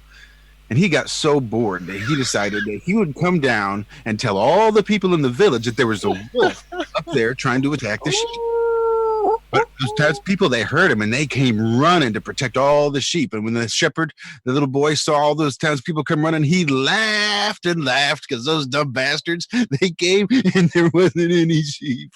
So they all got pissed off and left him up there and they all went back home. Well, the next night he did the same thing. He went running out of the town and said, everybody, look, there's a wolf trying to get the sheep. So all the townspeople run up there and he laughs at all those dumb bastards because there's no wolf. But then the third night the wolf comes and the little boy goes to run to the town, say, hey, there's a wolf trying to get the sheep. And those town people say, you know what? We learned your little game. We don't believe you anymore. You're just crying wolf. We don't believe it. And then the wolf ate all the sheep. The funny thing is that I don't play pregnant pause. Really? Where did that game come from, I wonder? Yeah, it's your bloody game, Savage. From you lot. We would have pregnant pauses. Who turned it into a game? Who made it competitive? Who? You. Who? I didn't make it competitive. You were the one who started saying, oh, you lost. You lost the pregnant pause game. So all of this. Actually, Josh, come out in my memoirs. Chocolate, you can adjudicate here, right? Last week, right, we did not speak. We did not speak until John cut his internet connection. So I reckon that's not he in the lost rules, by Adam. Default, don't you? No, Adam, that's not in the rules. You can't just leave. You need to read the rules. You spoke first, ergo you lost. I'm not having it. Well, that's tough. You can't move the goalposts. Goalposts have not been defined. Sorry, Chocolate. We are talking bollocks tonight. Hey, man. I'm a bit fiery, yeah, because I've got someone prodding me with a cattle stick in my back. Still getting tased, huh, brother? And the drugs haven't kicked in yet. I hope you feel better soon, bro. You and me both. Yeah, that pain just sucks. Well, back. you gave me solace the other night because I was describing it. Everyone was going, weird. And you came on and went, yeah, it's like being stabbed in the leg. It's like being electrocuted. Yeah, electrospasms. And I was like, oh, thank God someone else had it. It's not my kidneys falling out. So, yeah, cheers for that. Yeah, man, no problem. No problem. Mine lasted about 3 weeks. The last time I really hurt my back. I couldn't bend down. I could barely bend down to touch my knees. If I went that far down, I'd buckle and I'd just like fall on the ground. It was horrible. Did you have a moment where your back went ping? Yeah. Oh, yeah. It felt like someone. Yeah, I never had that. I mean, like. Yeah. Well, no, I was lifting somebody up. I was lifting this drunk guy up off the ground. And he was real heavy, and he played with dead fish and just laid there. Yeah. I didn't want to help, and I was pissed off because he was being an idiot. We were just trying to get him out of the house. But when I had helped him up so many times before, because he drank a lot and he fell down a lot. But this time I was pissed because he was trying to like fight somebody, and he went to go swing at him and fell over on the ground. Yeah. So I went to go pick him up, and I just jerked him up, and I felt this. Yeah, and it looked like there was a spider, like a big tarantula, underneath the left side of my lower back for like a week. Just the muscle was just as tight as it could be. It was horrible. Yeah, no, the first and only time I did it, I was trying to separate an office chair from its coaster base, and heaved up on that, and something went, and I literally heard it go pop. And yeah, that was me screwed for a few days. But no, this was weird. I was replacing concrete tiles on the roof on the top of a ladder on Tuesday, and nothing went ping. You know, nothing at all. And then the next day it was just, yeah, I just couldn't move. Yeah, probably when you were sleeping, you turned wrong or something. Probably. And your muscles were so tight and they just locked up. I've actually, because I was trying the inverted, or what's it called? The bed therapy.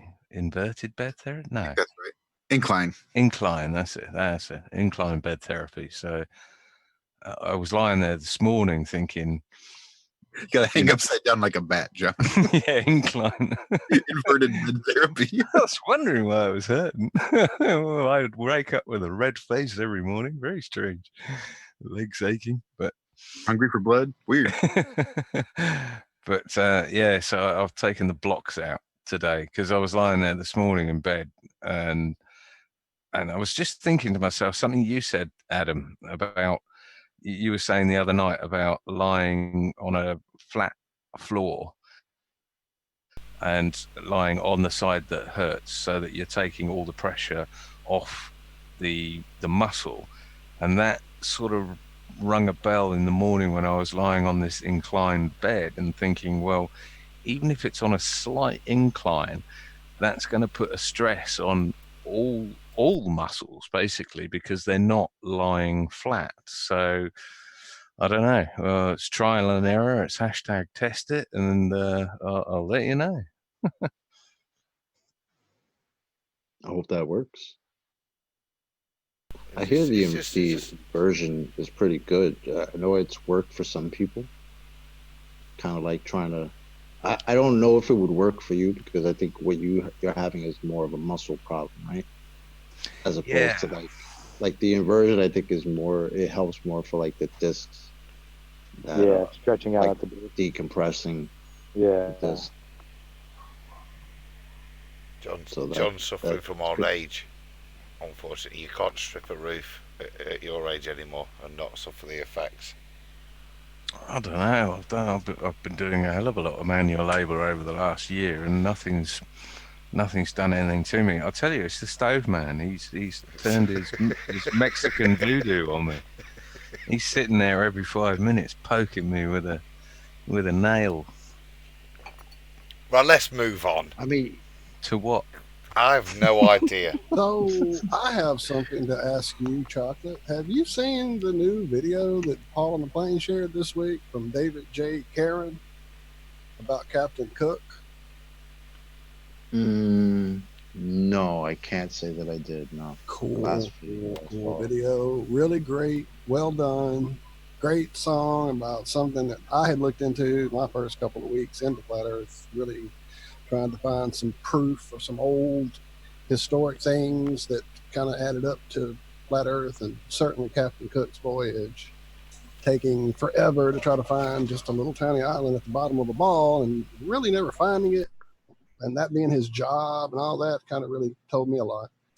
60,000 miles trying to get around something that's only 12,000 miles, all that kind of thing. So is that something we can play, Walt? Do you think? It absolutely is. I was going to Is it long? It's about 5-6 minutes. It's a lengthy That's song, all right. but it's well worth it. Really great lyrics. And I've actually talked to David and have his permission to play it here. That being said, we all know how YouTube loves to mess it around, but enjoy this for sure. It's great. I think that's perfect, Walt. Give me a second. I got it. Cool. You got it. Just let me get to OBS. But seeing Did as you hear Walt that, is, YouTube? seeing as Ranty's stolen gravity, we may as well have something. Thank you, Ranty. Ranty stolen gravity. Thank you, Ranty. Actually, Ranty, that was one of my first spasms in my back.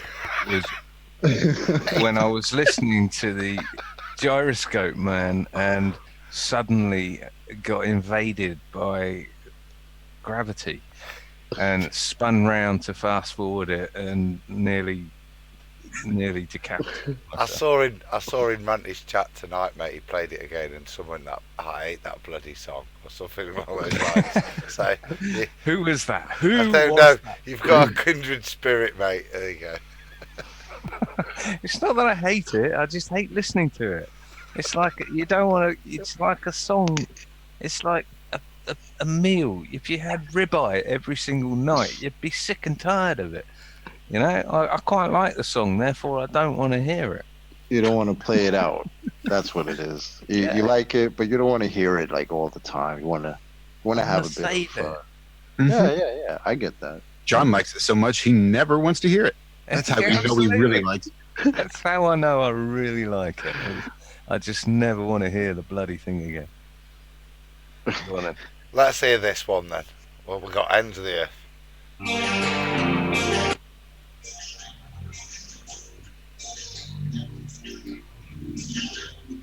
From the ends of the earth I return just to hold you again.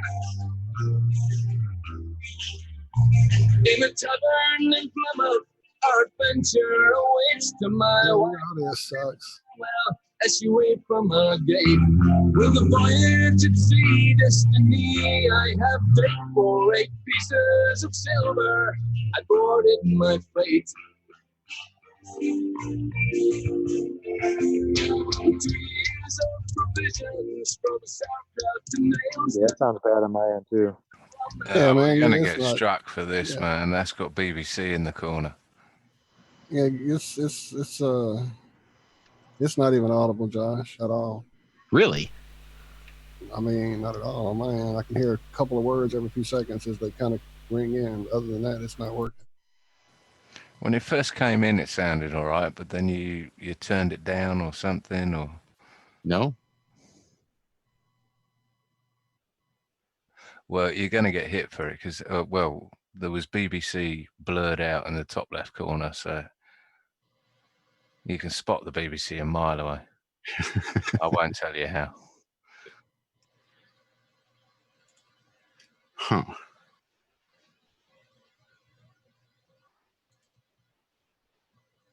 No, I think I can more than one way to skin a cat. Seems like we had this problem earlier, did we not? And I had to swap it around. We had it this morning when you played the song. Huh, You guys want to hear something funny? We have it every show when you play Stefan's intro. That's right. I don't understand why that is. Nope, nor me.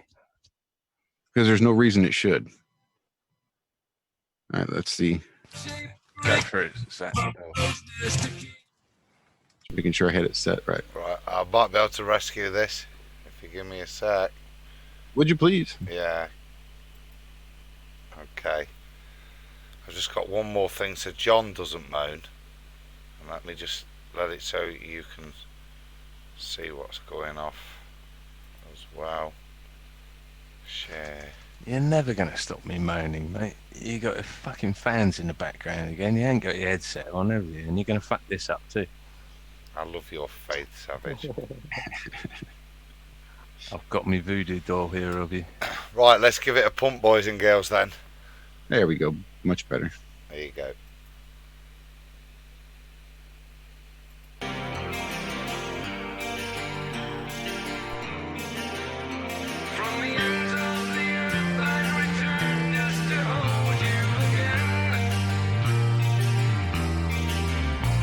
In a tavern in Plymouth, our adventure awaits. To my wife I bid farewell as she waits from our gate.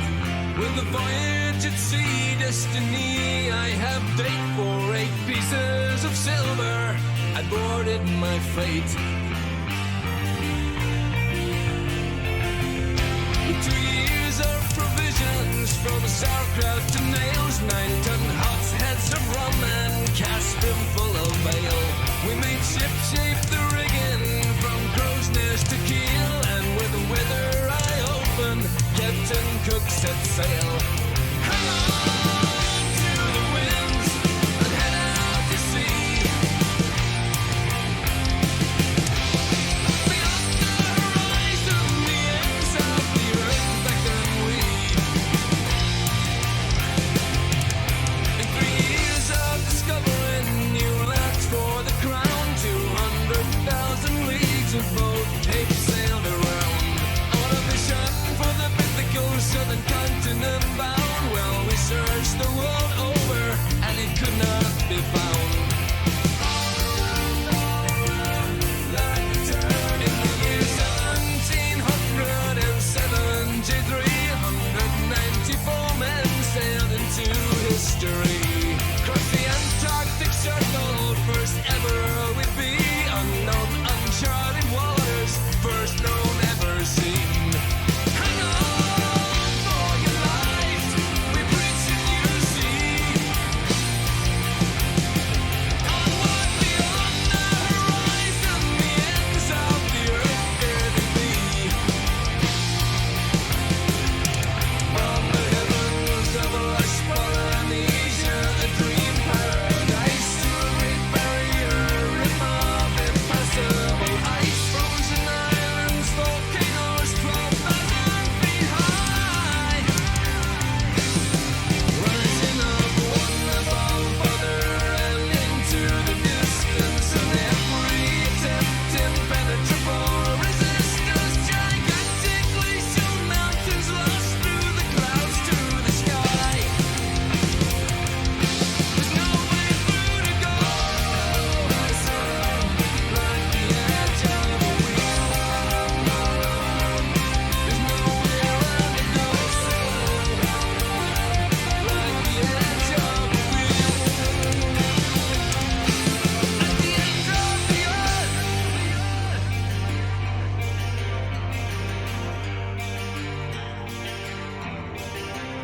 And I see that beneath us graves await those drowned sunken men.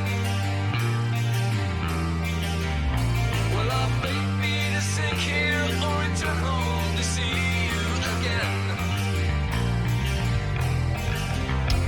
In the fog and much darkness of a black midnight sun, our 2 ships separated, though we fired sounded guns. Time and tide wait for no man, to the end we have come, but come hell or high water, journey home's just begun.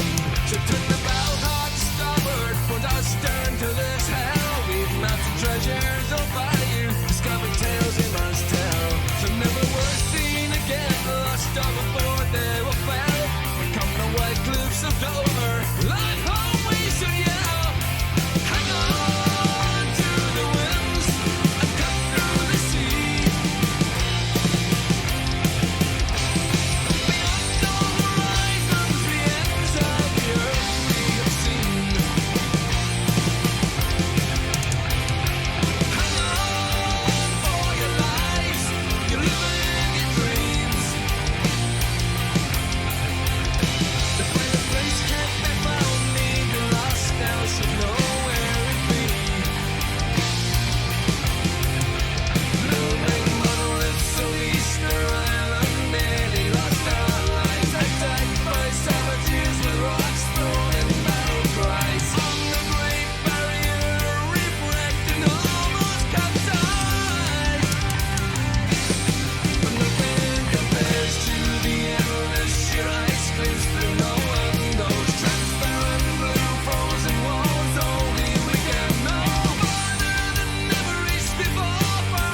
ground frozen over there and back. We lost many good men. From the ends of the earth I've returned to hold you again.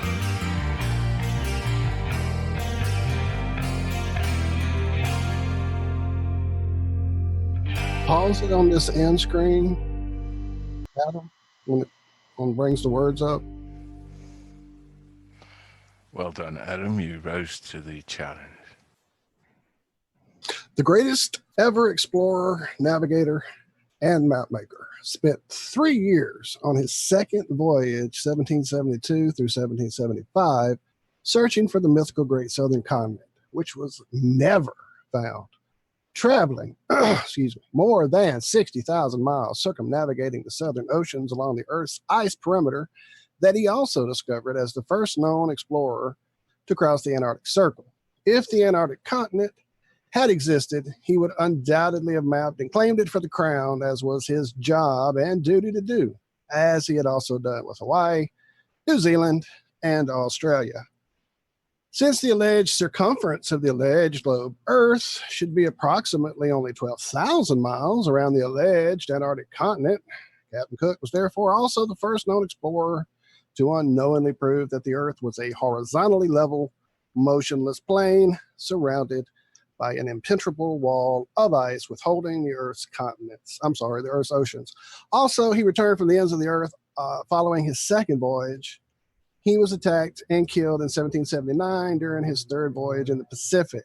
Later, his wife, Elizabeth, mysteriously burned all letters he had sent her. Weird. Yeah. As you do. And I used to share his story a lot early on in Flat Earth Twitterville. If you go back through, it's there somewhere. Me too. That was an awesome song. Yeah, dude, I've got Dave lined up when he gets off of, he's on vacation for the next few weeks and he'll be out of touch. But he said, can I just ask about that? Well, is that really? A commercial song, or is it one that he is? All I know about David at this point is I apparently had one of his Christmas songs on a Christmas mix for a trip a year ago, and he has a vast library of great tracks. They're all epic. They all deal with something epic usually. This album, the new one this song comes from, has at least 2 Flat Earth songs. He mentioned the other one in his reply to me over there on Twitter. I'm trying to find it now. Well, I'm locked into the presentation screen here. Hang on one second. And so he's a flat earther and he wrote the lyrics to that, eh? Yeah, he wrote this. If you go check out his site, it's David J. Caron, CARON.com. And look at his, little description and his history there.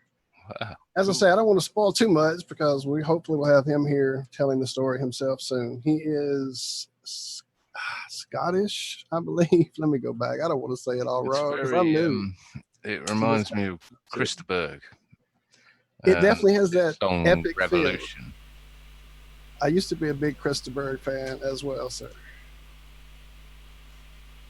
I only like the one song. Well, there was epic tunes he had. I really wasn't too big on his pop stuff, but there was this epicness to a lot of his deep cuts that had this same feel, like you say, just an epic story song is what I like to call them. So, yeah. Was that CARON or KARON? CARON. David J. Caron. CARON.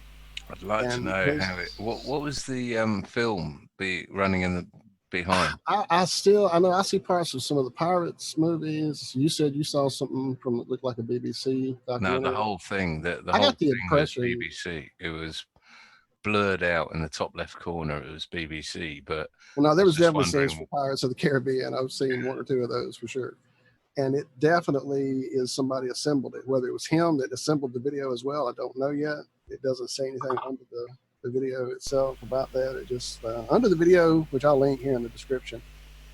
The other song, Flat Earth, is called Impenetrable Mystery, which is also there on his site. Hey, Walt, is he related to Sean Caron, Awaken Liberty? I don't know yet. It's possible. Sure. I don't know. Okay.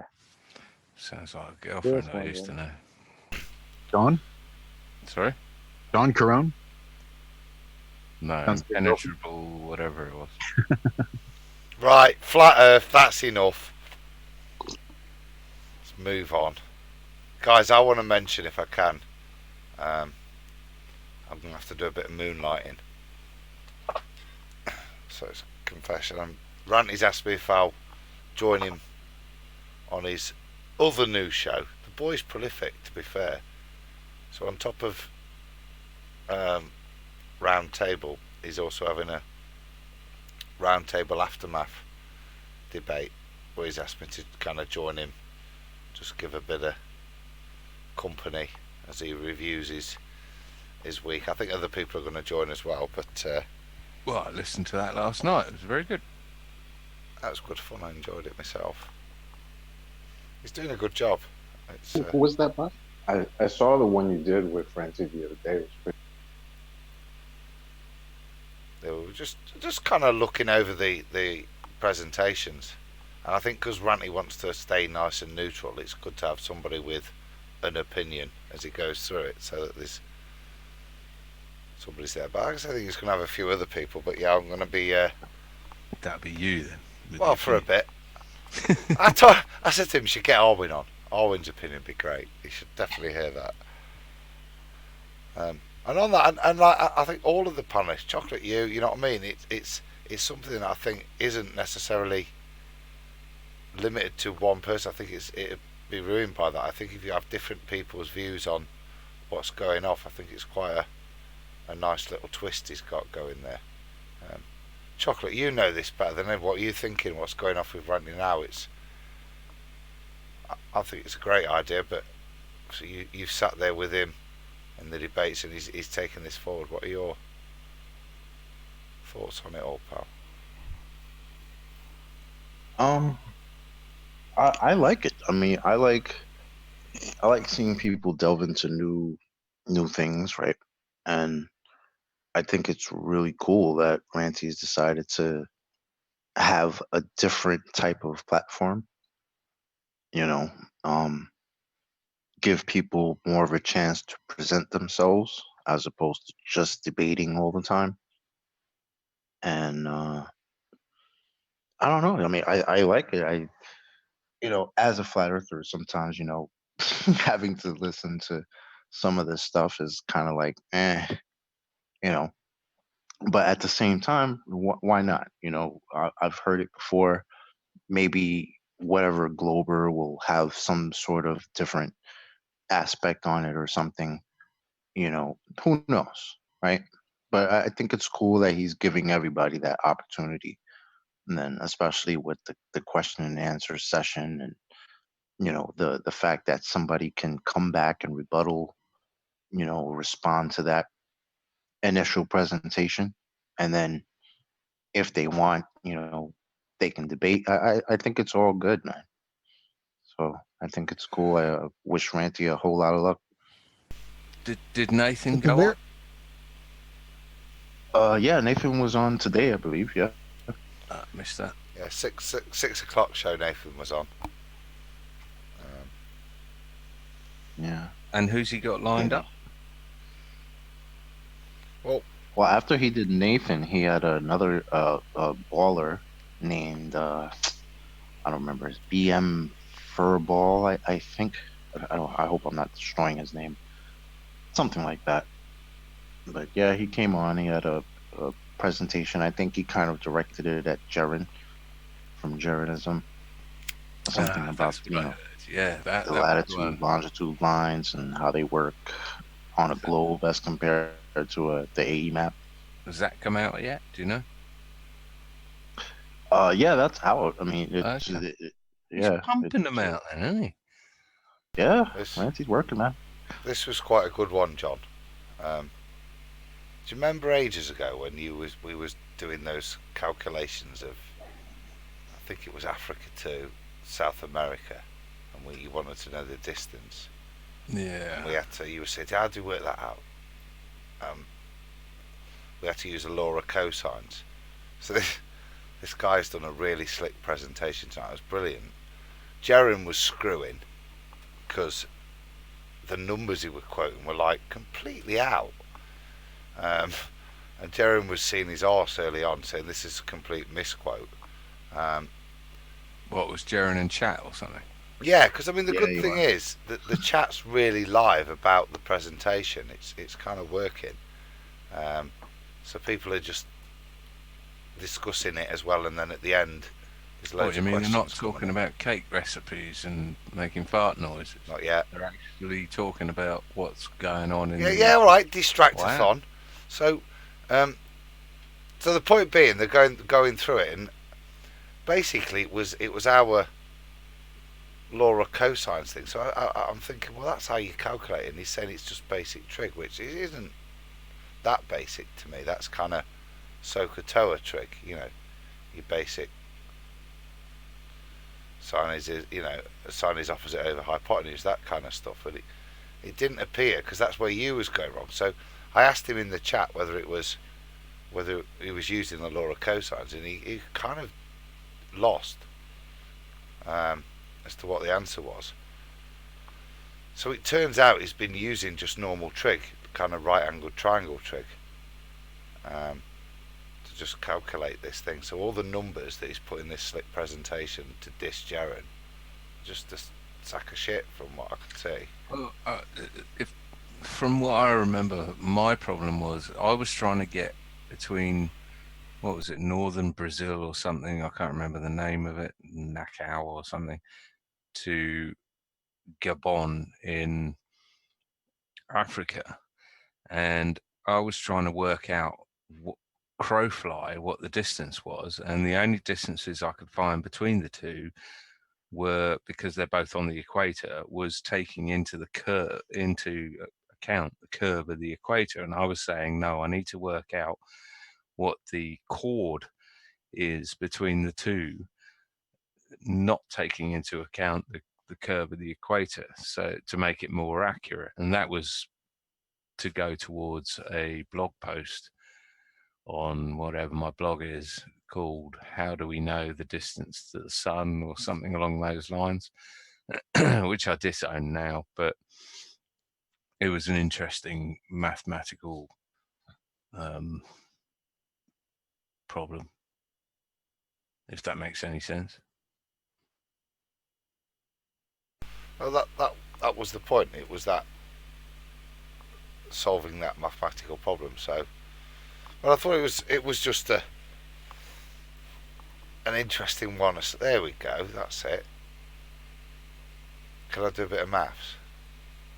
So the point was, you were, imagine A's the North Pole,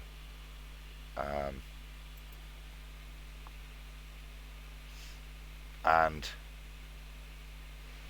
C's a point in Brazil somewhere, and B's a point in the west coast I of was Africa, imagining yeah? A was the sun and C was, No, that's not what whatever it was in Brazil, and B was Gabon.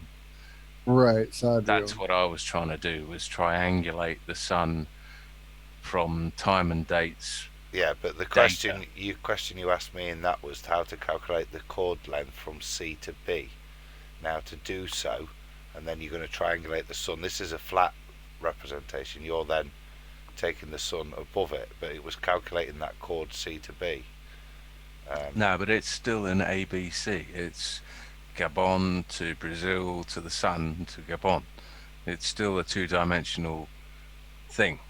It was just the problem I had was between C and B was a curve, because it was following the equator, and they were telling you this is how long it is, and I was saying, well, that's bullshit. I just want to know what the chord distance is between C and B, i.e.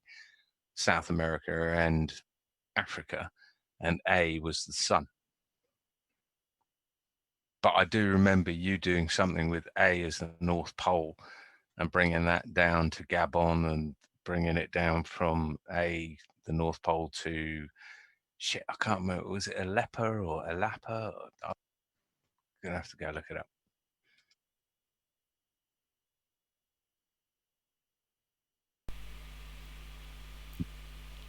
Anyway, the point I was going to make just simply was, if you were going to do and want to calculate a chord length from any one point to another on a flat map projection, and you do take A as the North Pole, if you're going to calculate it, and as he did in the presentation, use angle A as the angle he calculated in his multiple calculations, then you can't use basic trigonometry. You do have to use the law of cosines, which will then solve for a scaling triangle, which is what you're generating here. There's no right angle.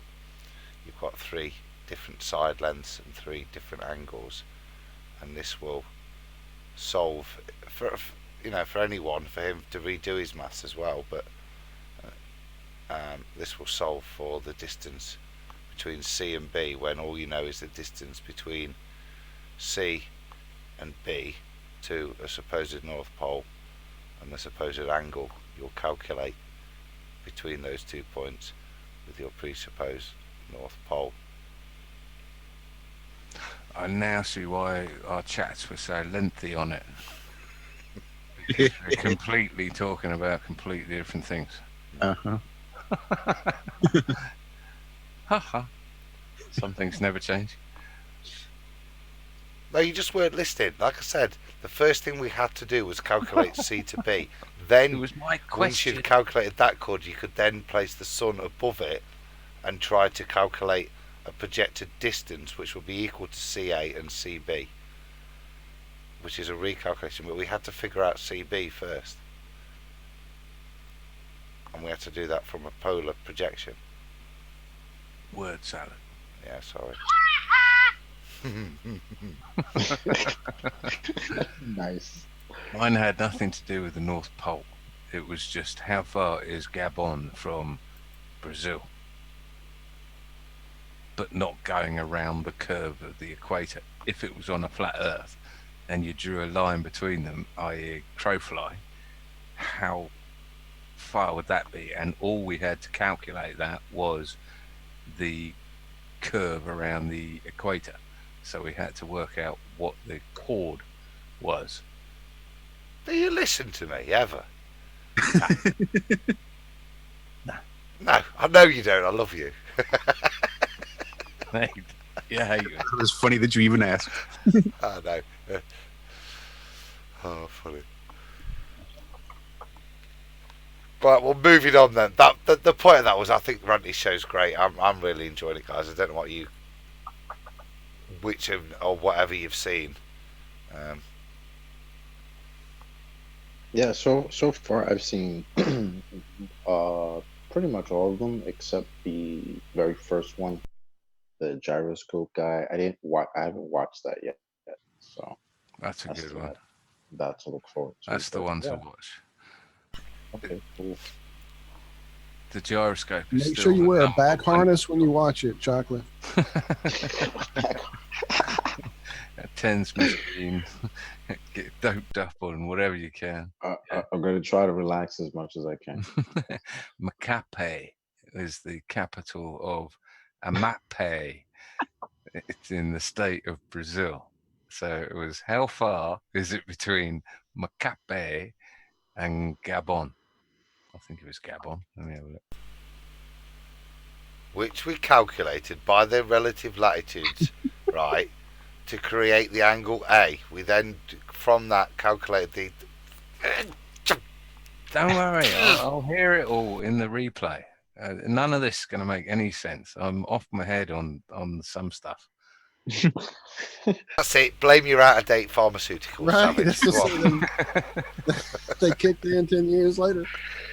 I'll listen back to it tomorrow and slap myself in the head and go, oh, we were talking about the same thing. That's what he meant. Okay. Or I'll slap myself in the head and go, no, you cretin. Wasn't what we were after. You're more wrong now. Expect a lengthy tweet tomorrow afternoon, Meekin, maybe. You're in trouble. I'll notice you. Right, move it on. While we're talking about shows, real quick, Paul on the plane popped in the chat coincidentally while we were playing the song that he introduced me to. Shout out for that. And he was saying there's going to be a big announcement on his show Tuesday night about the new co-host. Noxie is still in the mix. He needs a full-time co-host, and you're going to love him or her or tune in Tuesday night. So, and you should be tuning in Tuesday morning as well for that whole Ironworks thing as well. Just another shout out to another show out there. But yeah, thank you, Paul. So hold on, I'm totally out of date here. So Paul's getting a new co-host, or Paul's announcing It would seem. Pissed off and Noxie's getting a new co-host? No, Paul is getting a new co-host. Noxie is still going to be around, but he has other things going on apparently and isn't able to be there as often as Paul would need him to be. So he's got a new co-host. He's a busy I have an idea. I probably know it is, but I'm not going to be a spoiler for sure. It's not Josh, is it? Gosh. Josh will neither confirm nor deny. That's a good stance. See, it's not anyone else, it's just moonlighting then. Reports of your death are grossly over-exaggerated. I have to read this because I saw it above where Paul had posted that and I had bookmarked it. Richard Archer earlier, apparently when we were playing the song about Antarctica, typed, when you got both heads of the Catholic and the Orthodox Church blessing the ground in Antarctica, you know the sun is on the move. Very interesting, Richard. I'm very into the whole theory of the sun being a very cycling out object, and I've really been noticing a lot of differences with the sun of late. That could answer some of this whole plasma thing as the sun moves over new areas over the electromagnetic flat earth. It could be arcing in different areas, causing a lot of the weird atmospheric crap that is being reported and seen. And yeah, certainly they're going to know it's heading out if anyone would. The good old believe a word of it. Squared crew. I think if the sun was an inch off in a day, people would start noticing it. And watch sunsets in the next little while. Just watch sunsets. There's something different going on, trust me. Yeah, I know, but since 2000, I mean, if you watch the sunset every day of your life, which no one does because it's... some of us do. Well, every day of your life. I mean, it's just... Well, yeah. Is Mercury getting any bigger then? I don't really watch the conversant argument to support it. What's going on with it? What's it going on? What's it supposedly doing? Well, I don't know, but if you're talking your moving, it's not elliptical theory anymore, is what I've been told. So what's it doing now? You don't know what it's doing? No idea. I was just postulating that surely if you're talking your outer suns, Jupiter, etc., that kind of cosmic egg theory, that the coming sun would that not make that Mercury, and therefore you maybe if one's heading south, one should. Is that what you see? I think Mercury's done. I think we got a new one coming. You think Mercury's the next one? I don't think so. I think the next one's going to pop up in the Garth. What's not elliptical? I'm sorry, I missed that. I was being facetious, Chocolate. Yeah, you know how we're told Mercury can only be seen at dusk and dawn, and Venus as well because of their elliptical orbits, even though they're between us and the sun. That's what ballers say. So we've been told, again, as it's all settled science and we shouldn't be asking any questions, we've been told that Mercury no longer has an elliptical orbit. It's apparently the closest planet to every freaking planet in the solar system because of its very circular orbit. See, so that kind of throws their whole shit. Oh, they just changed the orbit up. That's adorable. This is where I see the very, very real problem of reading space letters. Is that after a time you don't know where it came from, you forgot you read it, but you know it's planted in there somewhere, and it's then repeated. I think space letters should come with a health warning. Format your brain after reading this crap. Yep, I would agree with that. Just like things like throwing the moon back in Earth's atmosphere. I mean, there's so many examples of it. People going, oh yeah, but I heard this, but I heard that, and oh yes, but don't you know the latest is, the moon's in our atmosphere, and it's just geek clickbait, and it's cancer as far as I can see.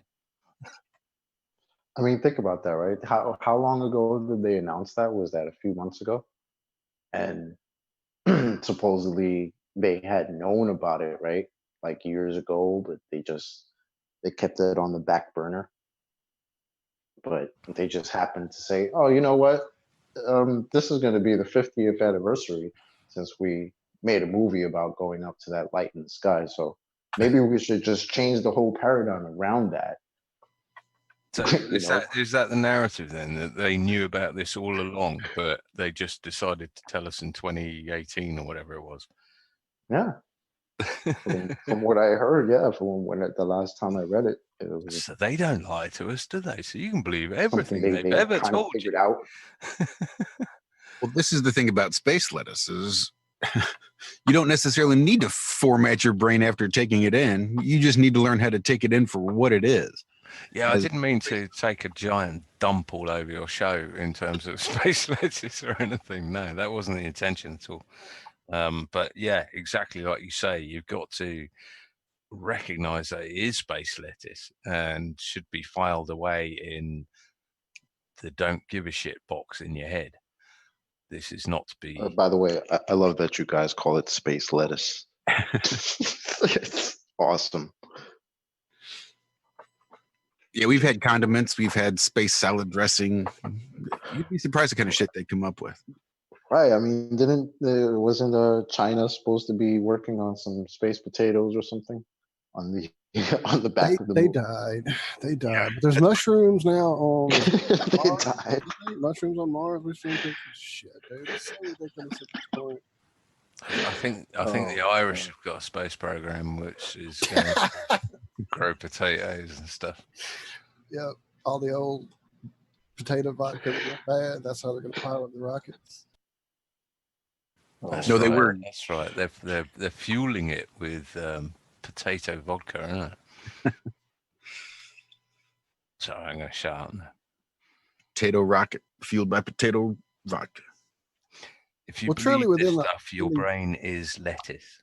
Within the year and 9 months, I guess we've been doing our works, it's truly been ridiculous to see how things have been changing. The story has literally changed as we presented these fucking lettuce stories.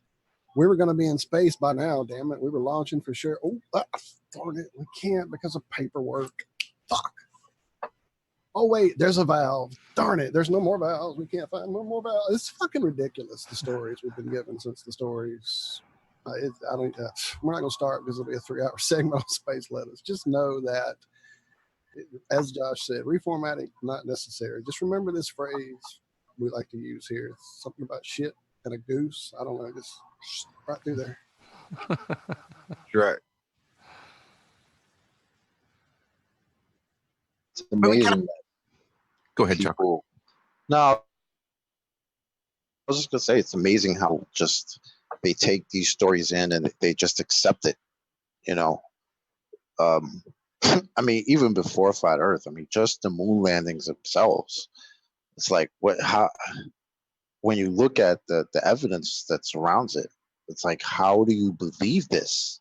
How do people really believe that, you know, guys walked around up there? You know, they got there by rocket the first time, and then every time they just made it, you know, everything okay. Like, I think that's what dulls me out about talking about the moon landings and stuff. And 9/11 and all these other sort of psyops and bullshit. That it's just to the normal thinking person, it's just nonsense. And to even sort of, you know, pull out, you know, passports here, or they found an engine over there, or it's just like, no. This is just examining the minutiae of this utter bullshit is just, it should be obvious on the face of it that it's bullshit. Let's move on and realize that we have been bullshitted too and lied to, and you know, stop. Right. accusing each And then when other. you want to share that with somebody, it's like if they're not in the right mind state to accept what you're saying or even look at it, they'll just shut it down, and you become the crazy person. Yeah. And it's like you think I'm crazy, but you believe that somebody drove a dune buggy on the moon. And play golf and Like went you through the believe Van that Allen belt. wholeheartedly. Once somebody says that to me, like I have to, not to the basic person who just believes in the moon landings but doesn't care about this topic in any way, but the people who have looked into this and they just believe it. And to think, even when NASA tells you that they've destroyed the technology, they've lost the tapes, they've given you every excuse. No, they sold the tapes. We found them. Yes. They sold them, and it's worth like millions now, and it's just happened to be in the 50th anniversary of the moon landing, and they're going to have a big. You know what? Go into that a little bit, because I heard that real off the cuff, but I didn't get into the story. So what's the story now? So the third freaking find of the century has happened around the moon landing this year. We had the footage they found for this movie they produced, the whole Apollo 11 movie, that was never before seen footage and unseen audio that was immaculate high def. How could we have had this all this time? This guy, he was a photographer and he had this. We forgot he had it, but now here it is, 50th anniversary. Boom. Now, was it Collins? I think Collins, the astronaut, found a box of photographs, high def, great photographs. Oh my God, how have we not had these? Coincidentally, the 50th anniversary, we found them. And then today we found out that an intern was sold a box of I don't know if it was VCR tapes. It was a box of tapes is what it said. Josh thinks it may have been different tapes. I'm going with VCR tapes. Look it up. Tapes, they're things. You mean Collins, the one who swore blind that he couldn't see stars on the surface of the moon? Right, while there others were saying, yeah, stars, fuck yeah. I.e. Collins, who never actually stood on the surface of the moon. Absolutely. Okay. Yeah, he was the one who stayed in the module, right? Yeah, and swore blind that you couldn't see until he got a kick under the table from Armstrong to say, shut the hell up, you weren't right. Remember? Exactly. Yeah. And now we found out that they sold these tapes to this intern who is now going to auction them off on July 20th, the 50th anniversary of the moon landing. Are you serious? Yes, dude. They conveniently found his box of shit this year. Oh my God. I mean, it's miracles left and right. The moon. Oh, it's full of miracles. It's a miracle. Oh my God. That's really the story they're going with. That is the story, sir. That's incredible. Well, listen, after 2001 and the liquefying field and the plane disappearing beyond 8 miles below it, they know they can get away with any old shite. They are literally speaking to a zombie audience of repeaters and cretins that can't think for themselves. So there is nothing they will not think they can get away with, quite clearly, no matter how much we squawk. Except the one thing, the difference between all of this is that other than liquefying fields in Philadelphia or wherever it was, something like the flat earth can actually be tested by just about anyone. So that is why the numbers of flat earthers are going through the roof, and they are consequently seeing through all the other bullshit they've been spoon feeding us for years. And the snowball has started, as far as I'm concerned. There's no turning this around. Flat earth is the one thing you can go out and test. You can't test whether JFK was shot with a magic bullet. You can't test if the pyramids are power generating vaults or whether anyone died at Sandy Hook. You can't go back and see it, but the flat earth you certainly can test. And once you realize that you've been bullshitted to about that, then the rest is history, basically. False history. Yeah, I just shared the link to the CNN story about the Sotheby's auction of these fucking tapes that is going to happen on July 20th. Yeah, it's pretty ridiculous. And I really truly think that the release of what's been released to us over the last 4 years has been a test to see just who is asleep and who isn't asleep. And who was it last week? What was it talking about? We're hastening this ending that they're going to reset us any second now. Is that Bob? Bob, are you out there? Are you saying that? That was you, wasn't it? It's all right. I'm trying to play catch up here and chat and everything else. John's saying don't chat, and I am anyway. What am I saying? I'm just giving you shit because I'm in chat trying to catch up. That's right. Yeah, someone's saying that it's, I think it's Owen Benjamin, possibly, we've been listening to, both been listening to.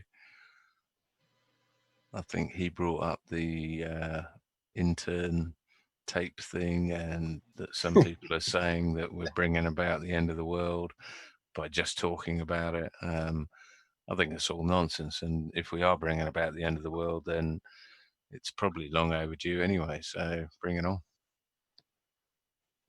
We're bringing on the end of the world, talking about what, flat Earth?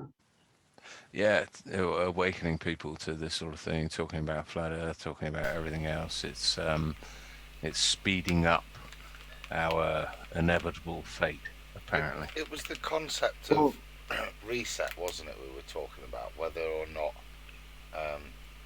a bit in a matrixy kind of way, Chocolate, where the overall of so many people awakening within the matrix necessitates the reset of the matrix, right, if you see what I mean. So it was that, are we actually quickening our own end by forcing the hand?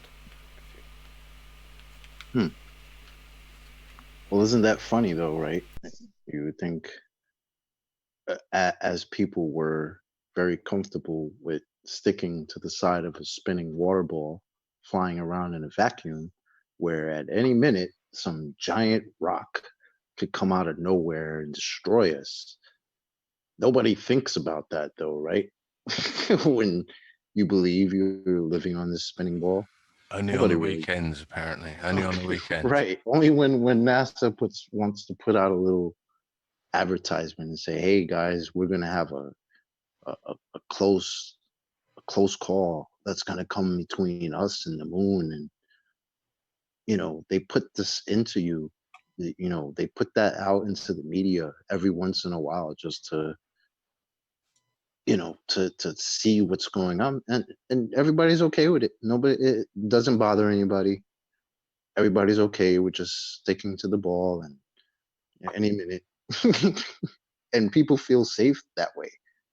But then they find out about flat Earth, and it's like all of a sudden, it's like now you're scared. Now all of a sudden, it doesn't make sense. Now all of a sudden, now you're scared of falling off the edge.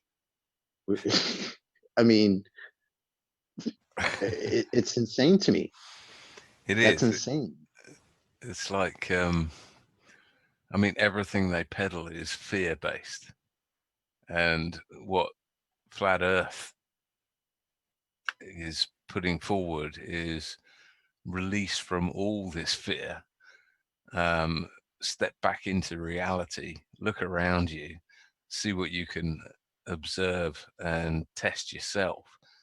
And you'll realize that you're living on a stationary plane that's not going to be hit by anything flying through space or pole shifts or any of this other stuff. It's just we're the only ones that can turn paradise into hell, and we're doing it ourselves. It's not them doing it to us, it's them telling us to do it and us going, okay, let's do it. Because we're so scared with all their propaganda and nonsense that's coming out of their fear factories like Tavistock, etc., who are playing us like a fiddle. And this is this is true. We're doing it to ourselves. Yeah, you're right. And they're getting away with it with so many people just not caring, about this particular aspect. People, are so worried about putting food on their table and, taking care of their family. When somebody is concerned about this topic and wants to talk to them about it, a lot of times it's like, yeah, I don't care. That means nothing to me, you know. And Well, it's you're a like, fearmonger.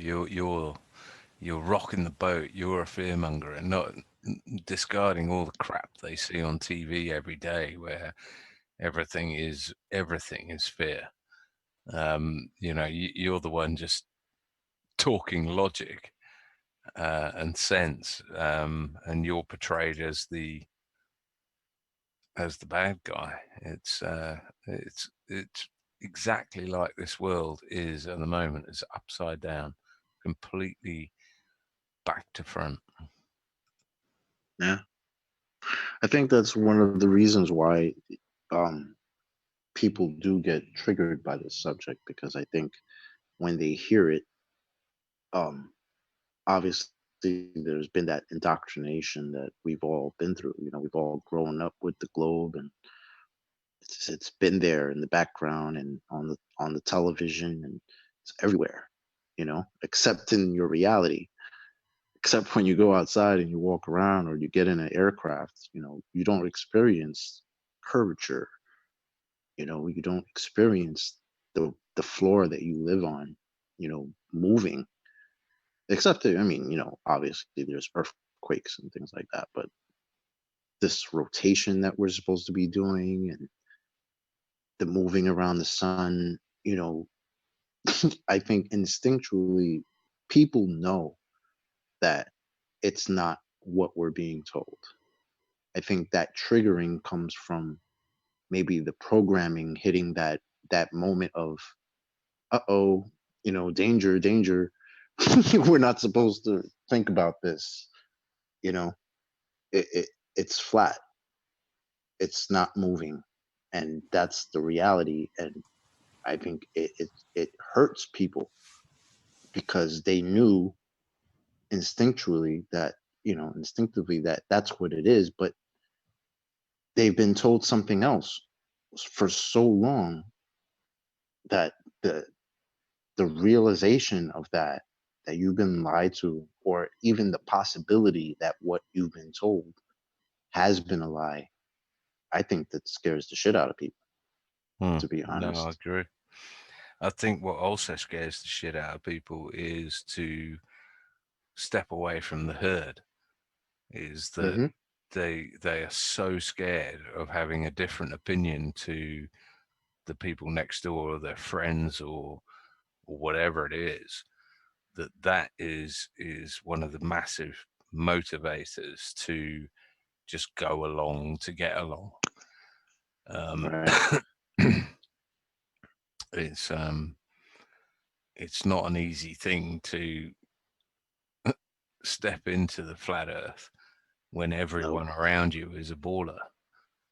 Um, but that Yeah. takes courage, it takes guts, it takes obstinacy, and it takes testing it for yourself. I mean, there's only the only people I hear that say things like, it could be a ball, it could be flat, or it could be a computer game or a hologram or this, that, and the other. The people that haven't tested it.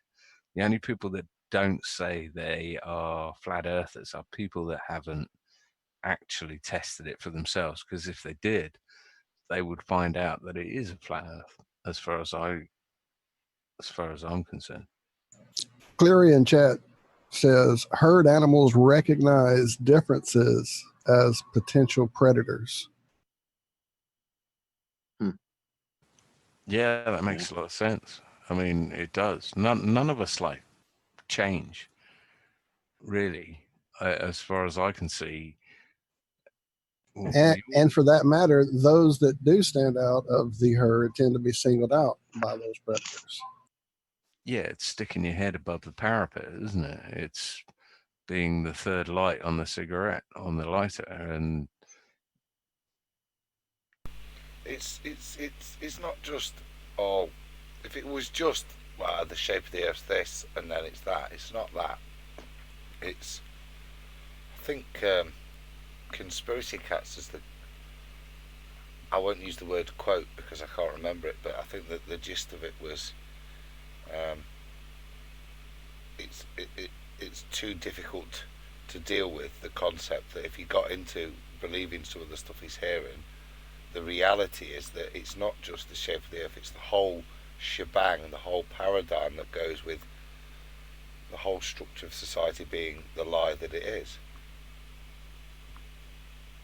yeah, it goes back to your birth. I mean, it goes back to your origins of everything.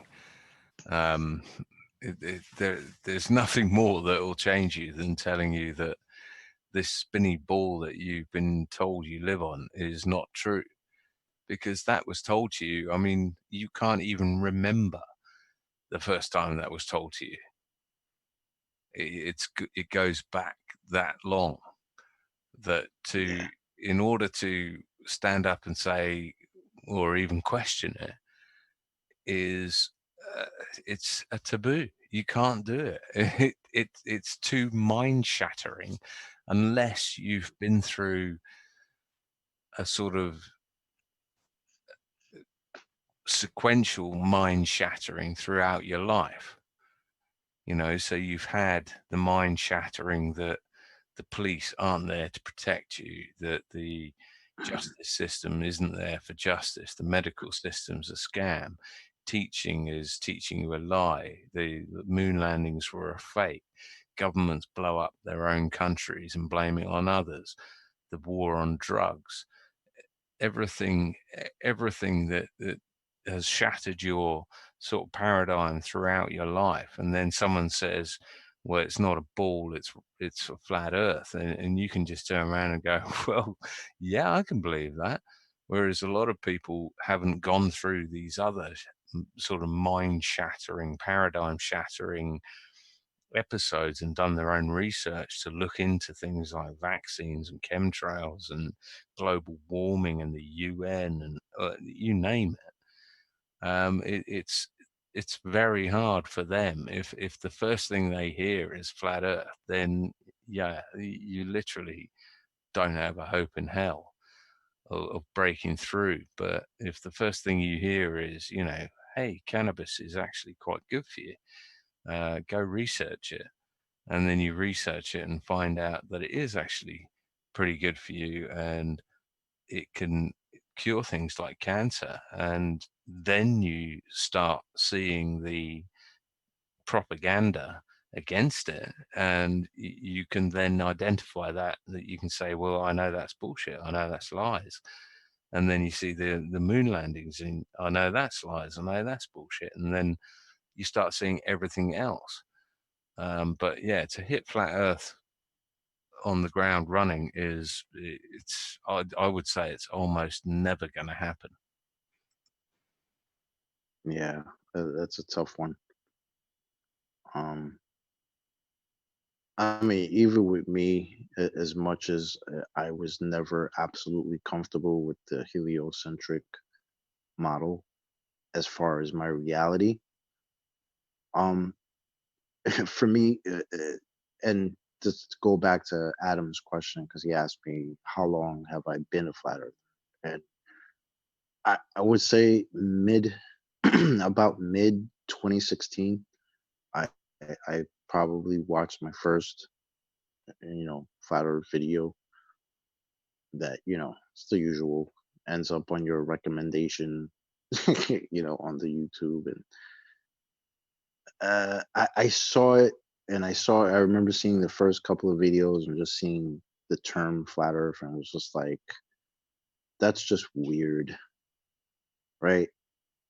I had that usual reaction of, that's just nuts, right? I mean, it's 2016 or whatever, we're past that.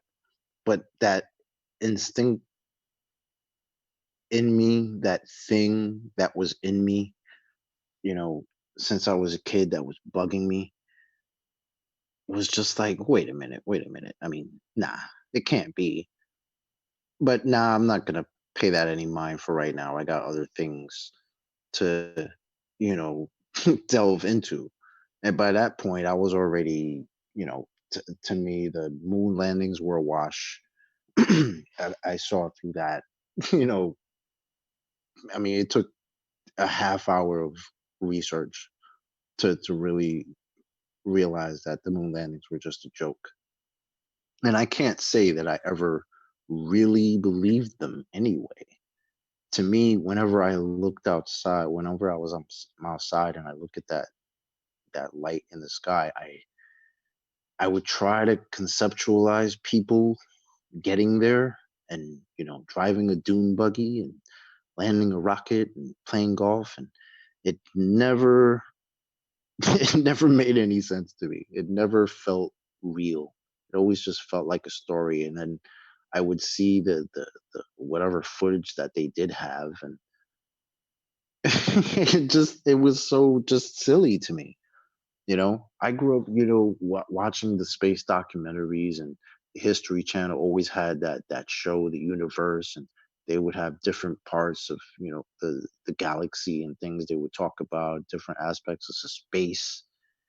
And it was always cool. Like it was so cool. But when the show was done at the end of the day, it was always, that was cool. But I felt like I was just watching cartoons the whole time.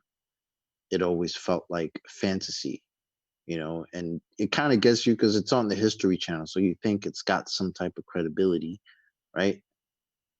But it didn't. It was always CGI. And after a while, it's like, how serious can I take any of this? Every other show, it's talking about how we're going back to the moon and we're doing this and we're doing that. And it just never had any basis in reality for me.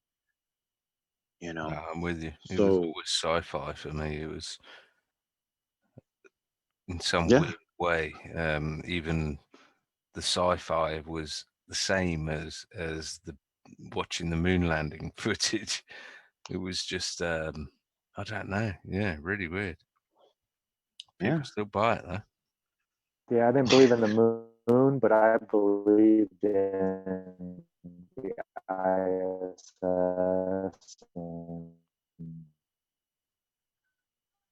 And so Uh-oh. the ISS, you broke up a little bit, Zach. You may be screen sharing too, Zach, and that might be giving you issues. I don't know. I thought that Need to tell Bob to pay his Wi-Fi there bill. were other, You sound like Star Wars Stephen type Hawkins. ones. I want to do my one. Or the light, I don't know the other one. Now you Yeah, sound like we didn't Stephen get any of Hawkins on that, speed. Zach. Why don't you stop sharing screen and try again, Zach? Earth to Zach. Earth to Denver. Come in, Denver. There, I think I got him. Yeah, I was just saying, can you hear me? I think that is a little better now. You're better now. Okay. I was just saying that I wanted to be like the next The Last Starfighter, that movie. Oh wow. You remember that one from the 80s? Yeah, it's been a I while. wanted all that shit to be real, man. I mean, I knew we didn't go to the moon like forever. It was Right. just, yeah, but something about, I always thought there was something else out there.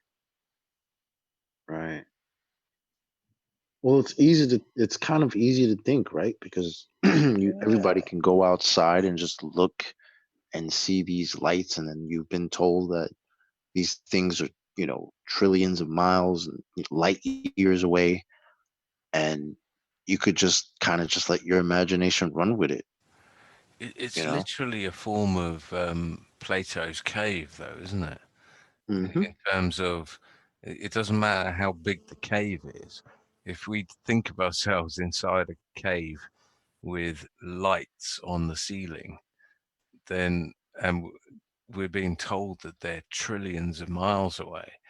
It could be right, it could be wrong. You've no idea.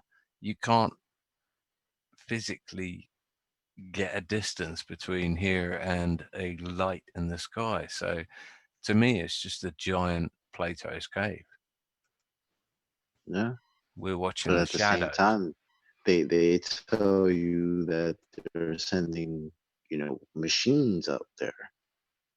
They've sent some machine that they launched in what, the 70s or 80s, that just passed Pluto a few years ago. I mean, this is what they tell us, and it's like, No, what? didn't it just get outside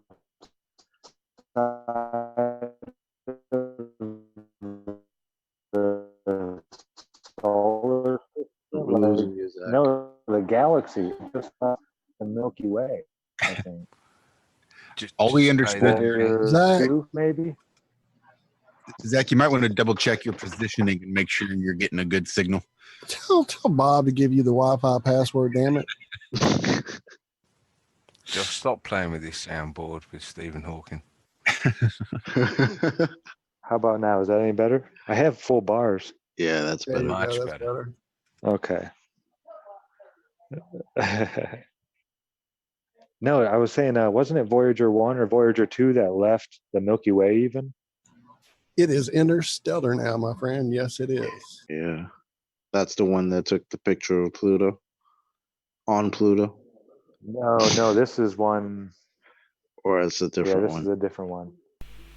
Doesn't Vija There's come many back out in there. about There's one that was dead. 2265?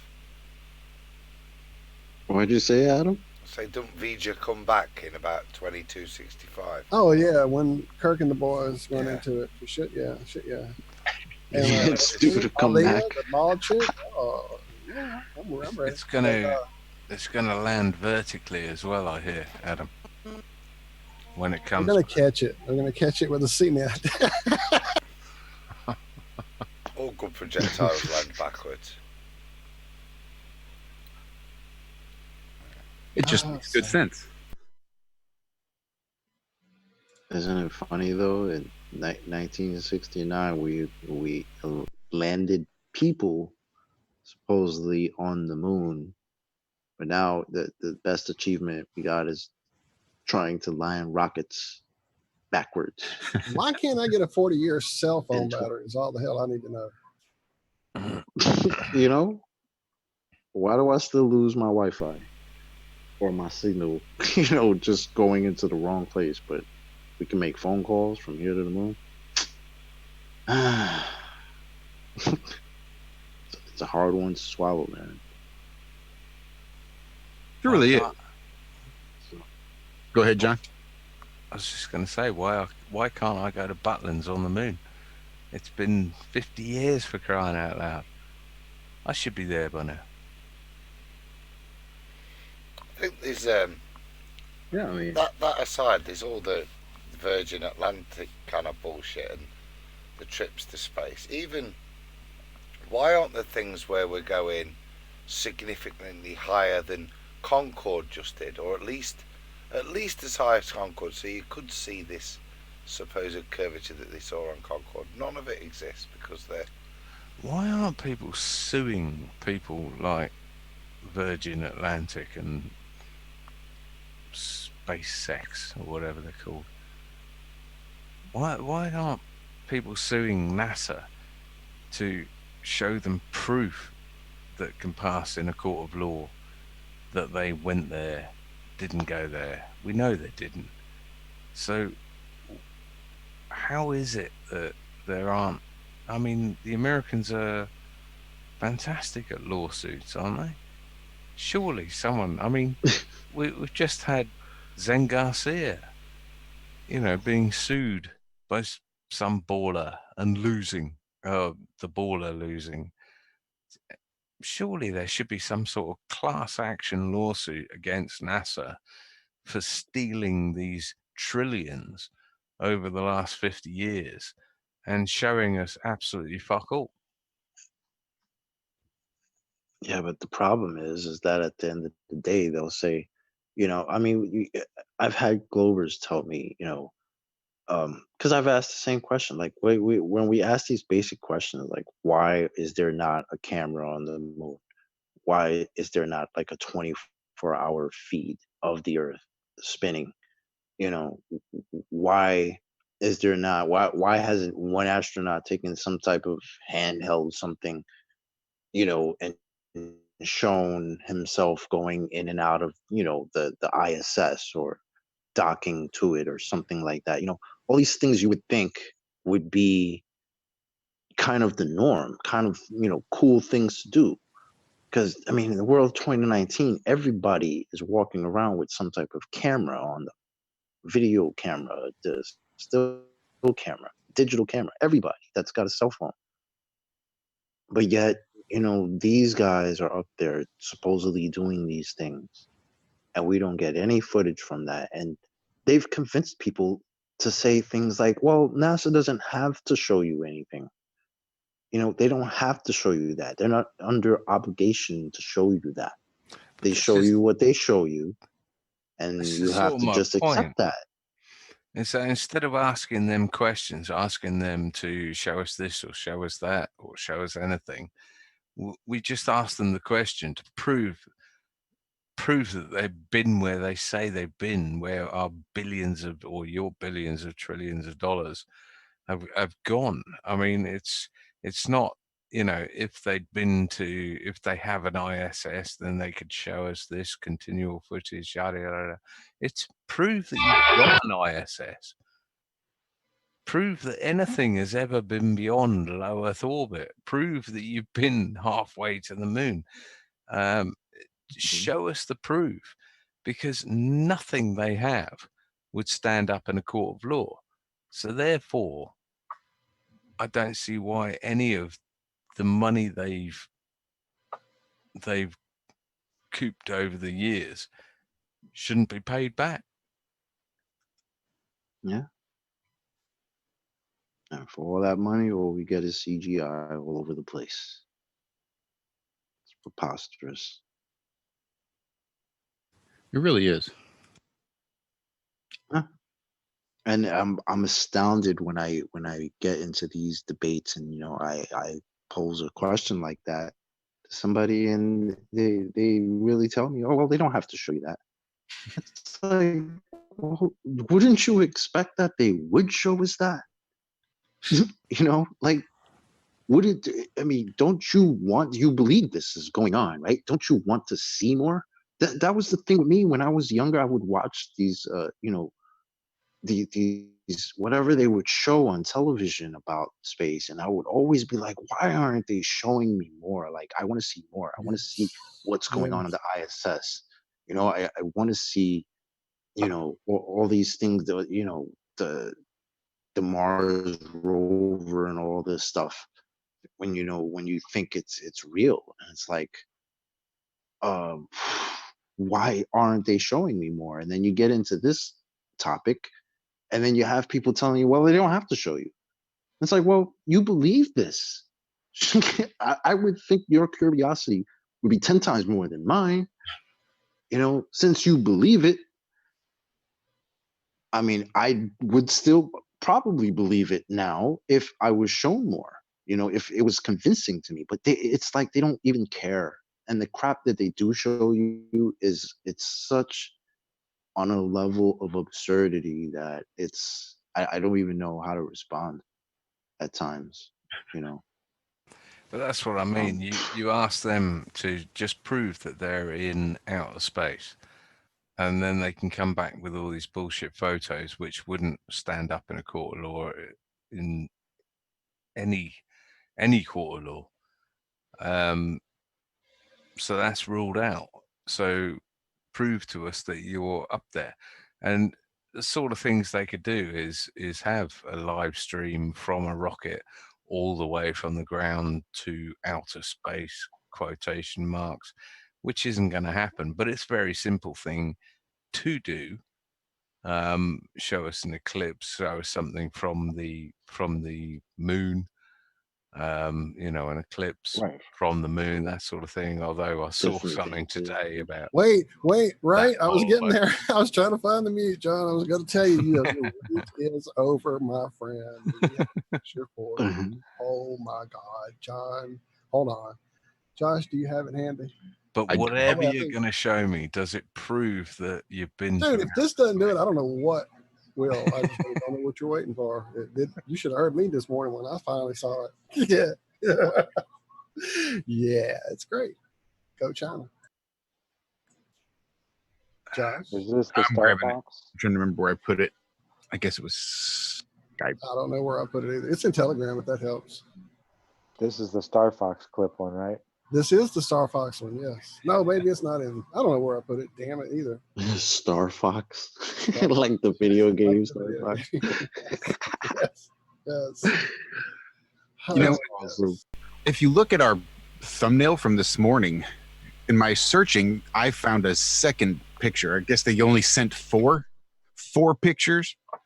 I included 2 in our thumbnail that are just completely different pictures. This is the Chinese, isn't it? The Chinese taking a picture of Earth being eclipsed or some bollocks. Yes. Right.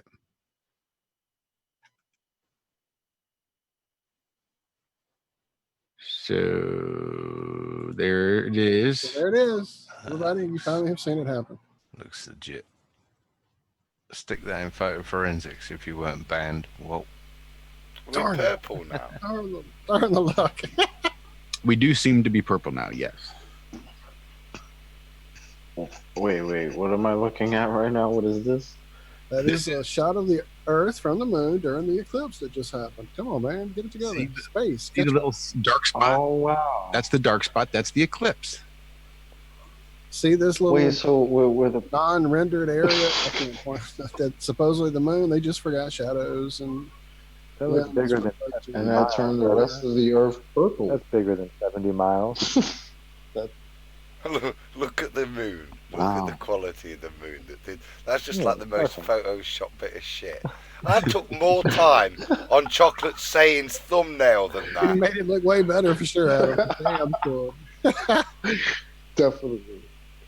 You definitely, and they got paid a lot more than you did, Adam. Hang on. Oh my God. So the satellite itself weighs, I think, 46 kilos, I think I remember reading. But the camera that they used weighs only 20 grams. And they had to include a part of the moon because they have it all on the auto settings. So in order to get the balance and everything just right, the only way to do it is to include part of the moon. So all of these pictures you will see include a part of this photoshopped moon. But that's just because they have to do the auto settings. And come on, Josh, you know the best footage are from those cameras out in the woods that are just pointing off into the darkness, and suddenly Bigfoot walks by. It's not set for anything. It's just one view. You don't need to have a way to control stuff if you want to get good images. Sorry. Well, they're saying because it just would cost too much money to put a decent camera up there. Well, it would weigh more than 20 milligrams. What was it? Milligrams? Grams, I think. 20 grams. It would weigh more than 20 grams if it actually had a kit that worked on it. Come on, man. No. I mean, think about it. If they could just send a cell phone into the air. I mean, GoPro. I mean, none of that. That's all expensive stuff. That's high tech, high end. You can't afford that. I'm trying to run it through my app. Give me a few minutes here. I don't get why 20 grams is relevant. Are they saying we just bought a piece of shit camera? Makes it easier to work. Didn't you read the article? Come on, man. Easier to work when it's 20 grams. I don't know. I don't know what the fuck, what that means, what it has to do with anything. That's the excuse. Makes it easier to operate. It wouldn't even weigh 20 grams up there. Apparently. Wait, you're thinking again. Stop. You're supposed to only think to a limit. Then you stop. You don't go all the way to the logical conclusion of the process. I can't even start with the logic, let alone conclude with the logic. So here in the little box is the one that we saw, the purple with this shadow here at about 10 o'clock. But the background I used has this big portion. And near as I can tell, this little spot right here at about noon is supposed to be the eclipse shadow on this picture. Well, wait, it moved pretty quick now. Didn't it? Because I mean, either the thing had to orbit all the way around the other side of the moon, which would have taken a minute, I would think, and to get to that exact Goldilocks moment of being able to take this picture in the first freaking place because of that whole set upture thing. Yeah, I don't know. I'm starting to doubt this theory now. Damn it. I was ready for this to be real. Well, I'm not even sure if that placement of the shadow would be correct, is it? So then that would mean the North Pole is down here and the South Pole is up here, and this is going across where they can see it in the Southern Hemisphere. Is that what this is? God, it's all horse shit. We're debating cartoons.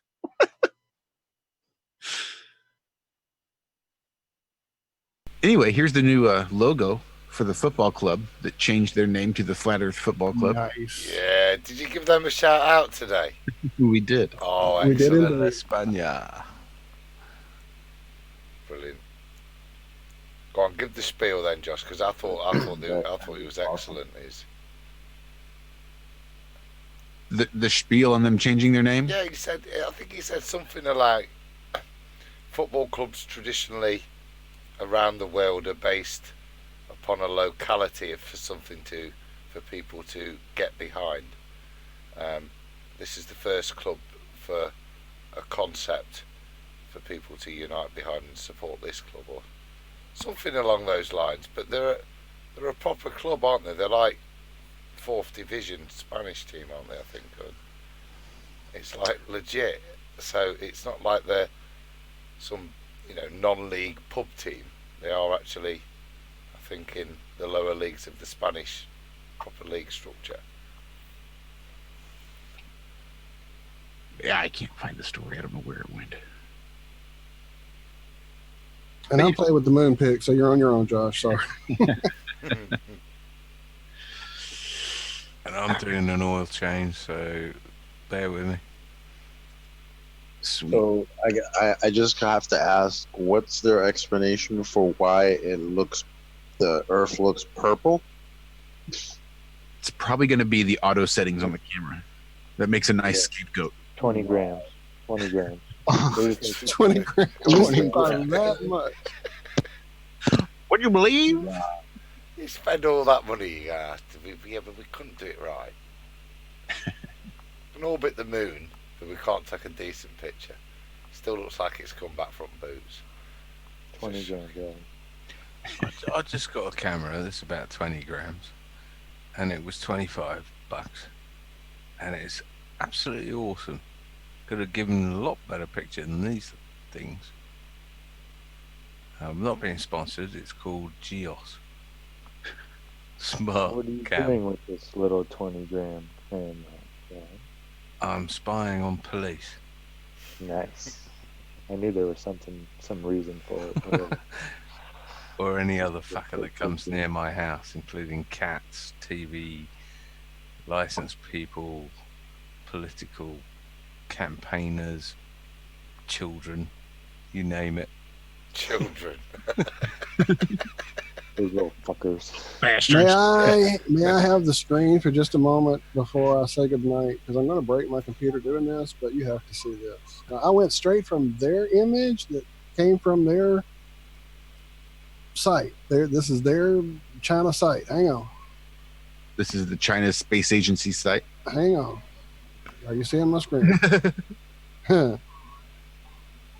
I mean, this is what popped up. I haven't moved the slider yet. I can't wait to see how bad it gets. Let's throw this in the mix. Oh, let's do that. I'm going to break my computer doing all these tricks while we're live. So yeah, it's pretty beautiful. You're gonna get. Oh,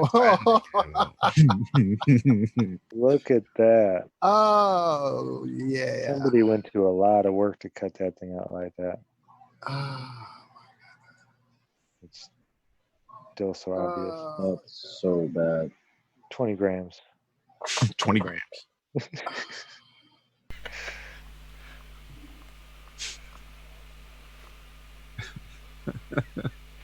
20 grams, little man. Put that shit, This shit in my can. hand. All right, I gotta start sharing. All right, we'll break. You get the idea. It's shit. The shit is not real. Yeah, but right. Well, thing is, you can think of it as real. Right. It's not real, but you Of course you can. Right. Definitely think of it like it's real. Bullshit. Because we're not dealing with the really is world, right? We only do that when we want to. If then, even. If then, yeah.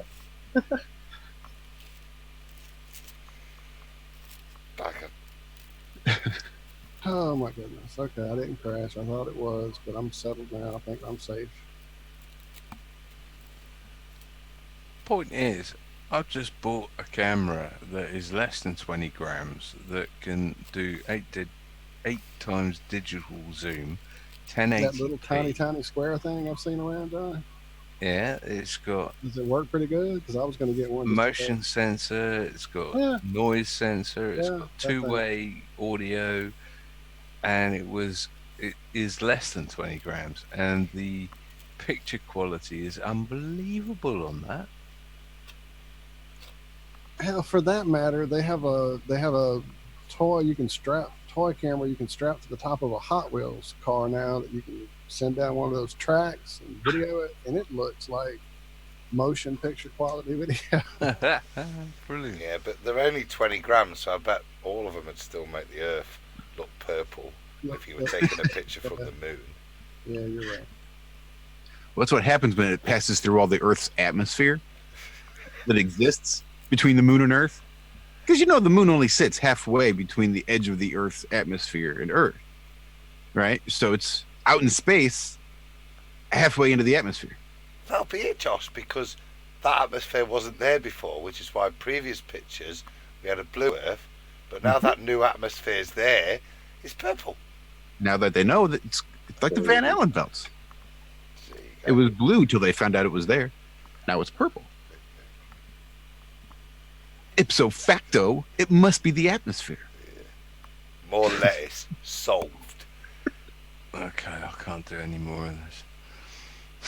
No, I'm going to bed. It's gone off past 1.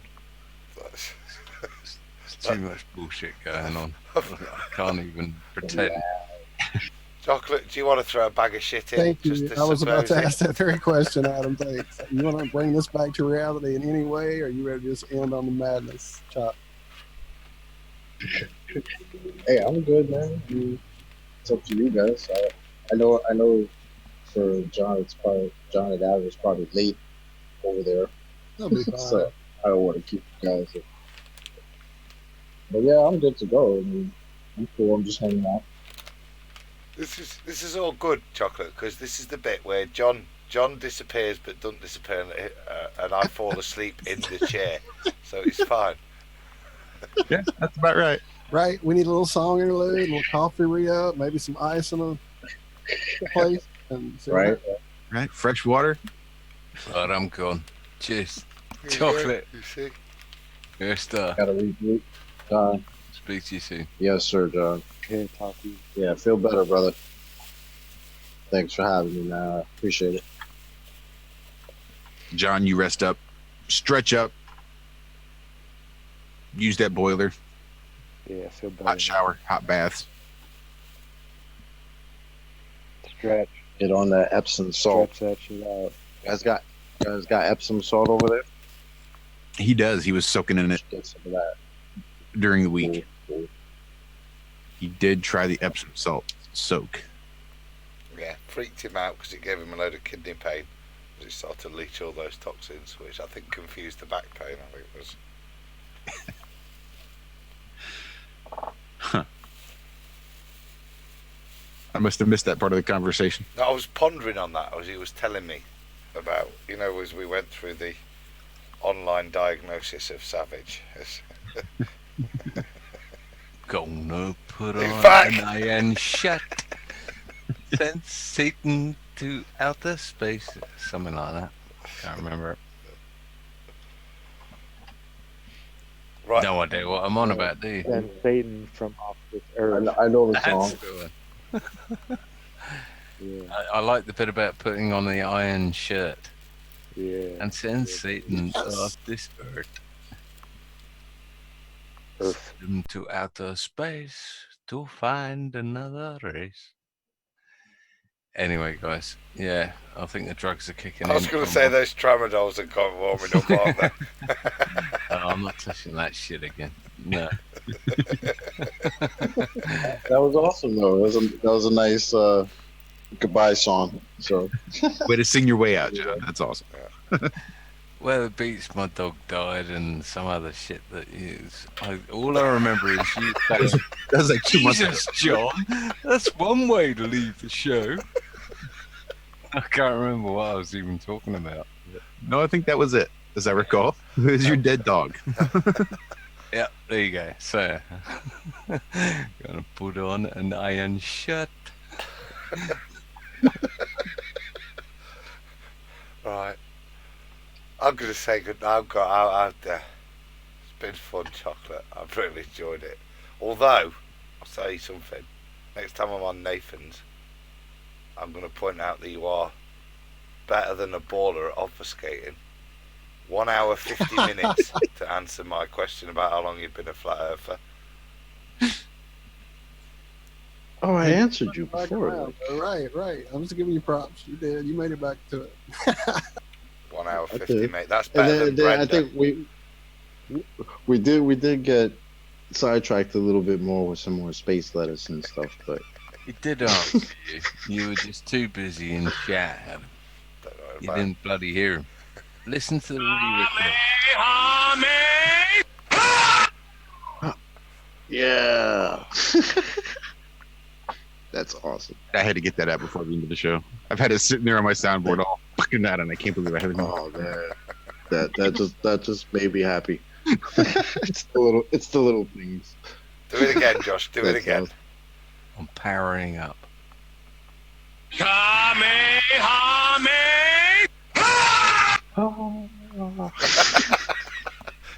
Love it. So, And I'll be completely honest. Yes, I have tried to do Kamehamehas. Yes.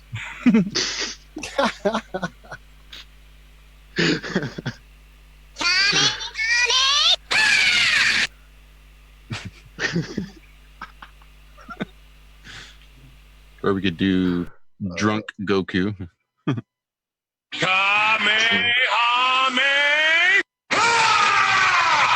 It doesn't work so well on a cartoon. When you get people talking and you slow them down, they just sound a little drunk.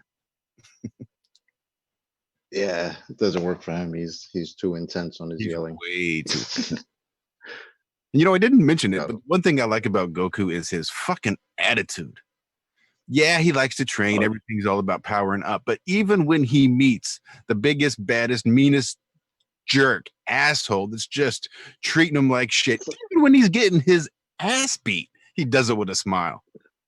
Yep. Like, yeah, it's just like, hey, buddy, that's pretty fun. You're pretty strong. wow. Like, You're really.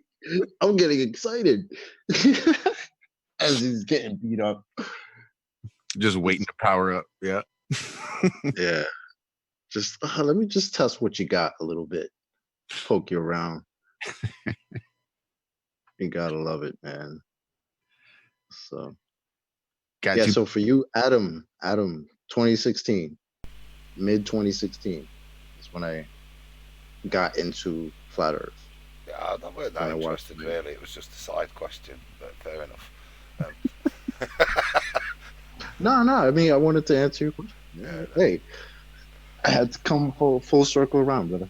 I think that I didn't want to leave you hanging like that. That shows what a good night it was, mate. We managed to spend an hour and a half just going sideways. Always a good evening in the Iron Realm if we feel like that the conversation just flows. It's been a real pleasure, mate. I've really enjoyed it. Oh man, so did I. I definitely appreciate it, and glad you guys had me on. Well, hopefully it's only the first of many. Yeah, hopefully, definitely. I'll, let me know. Come back and talk some more shit. Hey, you're Anytime, right. love. Now you got the iron right. So I'm going to try this. I'm going to try sharing my computer sounds to see if maybe that helps with the audio a little bit. Well, hopefully it's. But something is weird now. Maybe I won't do that because now I hear us somewhere. I did hear us as well. That was interesting. That was pretty interesting. I don't know what the F that was. All right, well. I want to give some shouts to the chat. Absolutely. Like just for being here. I hope I didn't bore everybody to death.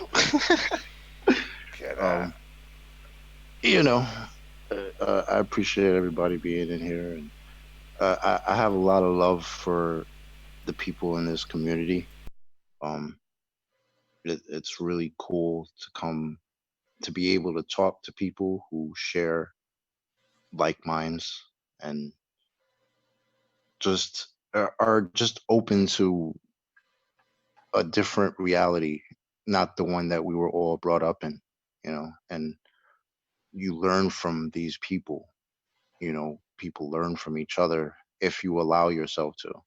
And I think that's awesome because the amount of stuff that I've learned, not just doing my own research, but listening to people and talking to people, and yes, debating people too. You learn so much from this. So I mean, I got to give a big shout out to Nathan Oakley for his show, because I mean, honestly, to be completely honest, like I was always a pretty shy guy. If you had asked me 10 years ago, would I be, speaking live on a YouTube channel to people, you know, not even just speaking, but let alone let alone speaking, but debating people, about the shape of the earth, and I would have thought you were crazy. I never thought I'd be doing something like this. So for me, it's kind of helping to get over that because I'm not a public speaker type of guy. But then sometimes when I'm on Nathan's show and I look and there's like 300 people, listening or watching, it's like, oh shit, it's crazy. But I get a lot of love from people. Even though I don't speak much, I try to come in and have a little few words here and there just to share my thoughts.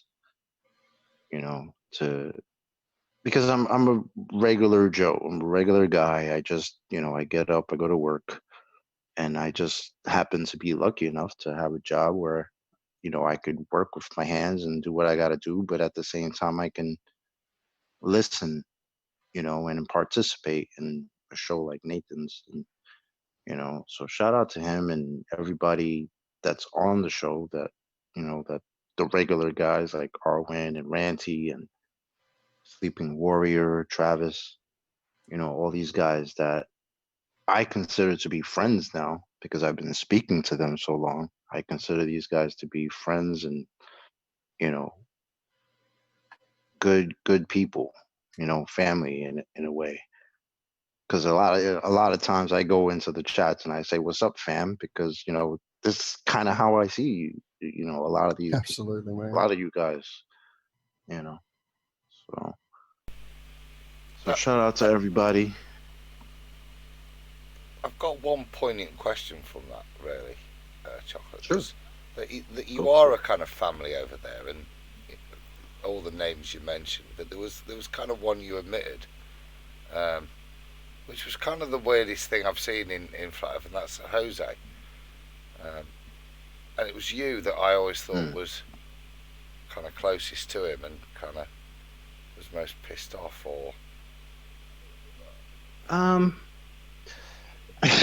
Well, when you say pissed off, like I know I had maybe one or two, shows where me and him probably went at it a little bit.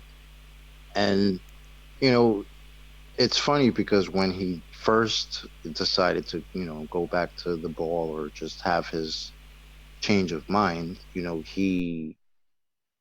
I was like me and Sleeping Warrior actually did like a little show and just to talk about it because it was kind of weird. This guy's one of the dudes that's on the panel, almost every day, and here he is just giving all that up, kind of, and just turning to another direction, right back where he kind of came from, and it was weird, and I wanted to give him the benefit of the doubt. I was one of the first that said, look, if this is what he wants to do and that makes him happy, then go for it. I've got no problem with that, but it did kind of turn sour at times because he almost went at it full force and kind of became like, he had troll tendencies. And, I didn't like that because I was like, we've been on this journey going in this direction, and then all of a sudden you turn around and you go a different direction, which is fine. I can't account for something somebody else needs to do. Do what you got to do. Just kind of don't be a troll about it. So that kind of upset me. But you know, I still have respect for the guy. He's doing what he's got to do. He's enjoying his show, and I guess the ballers need a place where they can gather and do what they got to do, kind of like what we do on Nathan's. I think it's And a great thing that's come out of Nathan's. Jose's gone off. There's their thing, and they're kind of like spin-offs from Nathan's thing. I know, and the same with Ranty, and it's a growth from it all. I think it's. yeah, I was gonna say that, like Nathan, you know, I personally think Nathan, because he was the first show that inspired me to try to click into it and speak out loud about this subject, which is also a testament to how much I enjoy this subject, because I would never would thought I would speak about anything like this, maybe other than Dragon Ball Z, you know, so much that I would go out and seek people to talk about it. But I didn't even do that with Dragon Ball or anything. But this subject, it was different. And at the time that I had found Nathan's channel, I was already a flat earther, and I had already kind of, understood what was going on. But at the time, I needed to hear debates. I needed to hear this in argument, actual argument, not one video from a flat earther and then another video from a glober. I wanted to hear it go back and forth, you know, and that's, I literally typed in flat earth debates and his thing popped up, and I started watching. I would say it was about the early 70s, 80s. I mean, they were still talking about Isle of Man, and that was pretty early on, I think. And I just listened for maybe 50 episodes or something like that until I decided to join in. And you know the kind of the rest is kind of history. I sort of became a regular, and even though I don't speak a whole lot, I do have my moments when I want to add my little 2 cents, and just coming from a layperson's perspective, not somebody who's studied this for years and years and years, but somebody who's just looking at it through the eyes of a common, just regular working dude with some common sense. Try to look at things logically, and I do have kind of a sense of humor, so I try to bring a little clarity you know to the show, as well as some humor, because sometimes everybody knows the show gets a little crazy, and but I enjoy it. I enjoy it. So It is a good time over there. How much has flat earth seeped into your real life, so to speak, your offline life? well, being that I debate, well, I go onto the show while I'm at work. That's definitely sparked conversation that I wasn't really expecting, because people would hear me. We're all, we have our headphones on and or whatever, and every once in a while people would hear me just all of a sudden start talking about, gravity or the Cavendish experiment. And, everybody's listening to music and thinking, yeah, I'm just doing the same, listening to music. They have no idea. And one of my coworkers, he he came at me one day after I had been on debates, and I think I was actually going back and forth for Brenda that day for a little bit. And he came back to me later on that day. He was like, I gotta ask, like, who the hell were you talking to on the phone about gravity?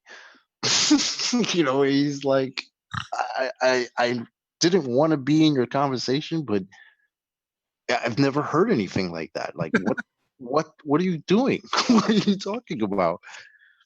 And from that moment, I told him what I would, obviously I'm a flat earther, um, and that I'm debating, about the flat Earth, and he was like, "Wow, like you're serious?" I'm like, "Well, you heard me, obviously, right? So you heard how," and he was like, "But that's why I had to ask because you sounded so serious, and you were almost, just it sounded like you were so mad, but trying to." And I was like, "Look, that's just because the person that I was debating is like one of the most hard-headed clovers that we've ever had to deal with. So that's how it gets. But it's not always like that. But yeah, what I'm talking about to me is very serious." And he was enthralled by it. I pretty much flat smacked him that day. He went home the next day and he went home that night, did research on it, watched a bunch of videos, and then he came back the next day. He was just like, "Dude, I don't think we live on a ball. That's just crazy now to me." He's like, you just fucked me all up." I'm like, "Well, I'm sorry. I didn't mean to do that, but that's my reality. So welcome." That's awesome. Anyway,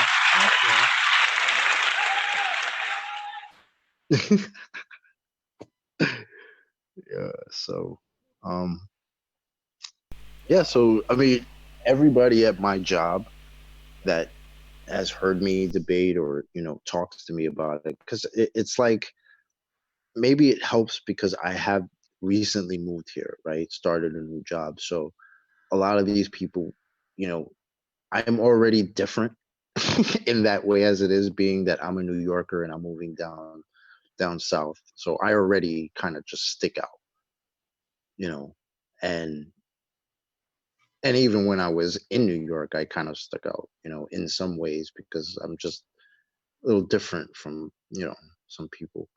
And so when I come down here and it's like, it's almost like I have this kind of just freedom to just say, you know what, I don't care. I'm a flat earther. It is what it is. That's how I feel about it.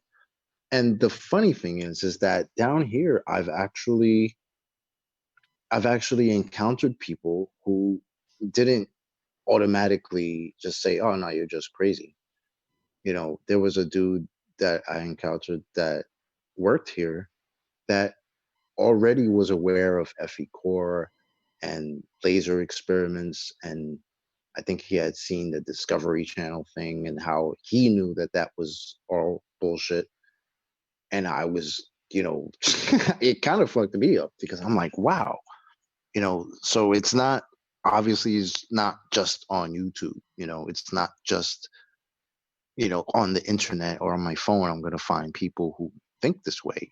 There's already people out here, and I was surprised as hell to find, where I'm working, that there are already, they wouldn't call themselves flat earthers, obviously. I guess it takes a step to get to that point, but they're well aware, and a couple of guys are just like, nah, it's not a ball, it's not what we're being told. And I thought that was awesome. So as That far as real life, yeah, I do have people in my life that know, and I've spoken to. I have friends that I've debated and have long discussions with, and you know it's fun. It's I think it's really fun. it is pretty fun. Well, Yeah. it's kind of crept into your personal life a little bit, but as far as I know, you are only known as Chocolatesayian amongst the online community. Yep. And I always thought that would be an interesting turn of events. I mean, because once you can be anonymous for a little while, and then you can out yourself. But if you are never anonymous and you just come out the gate with your name and your face and everything out there, like I did, you never have an experience of what it's like to be able to be anonymous and not have to necessarily worry about people knowing where you live or what your real name is or things that are going to come back that could potentially bite you in the ass. Yeah, you're right. And there's a part of me that at times I want to, but at the same time, it's like, I'm not really like just being on here right now and speaking to you guys is something I personally never thought would ever happen.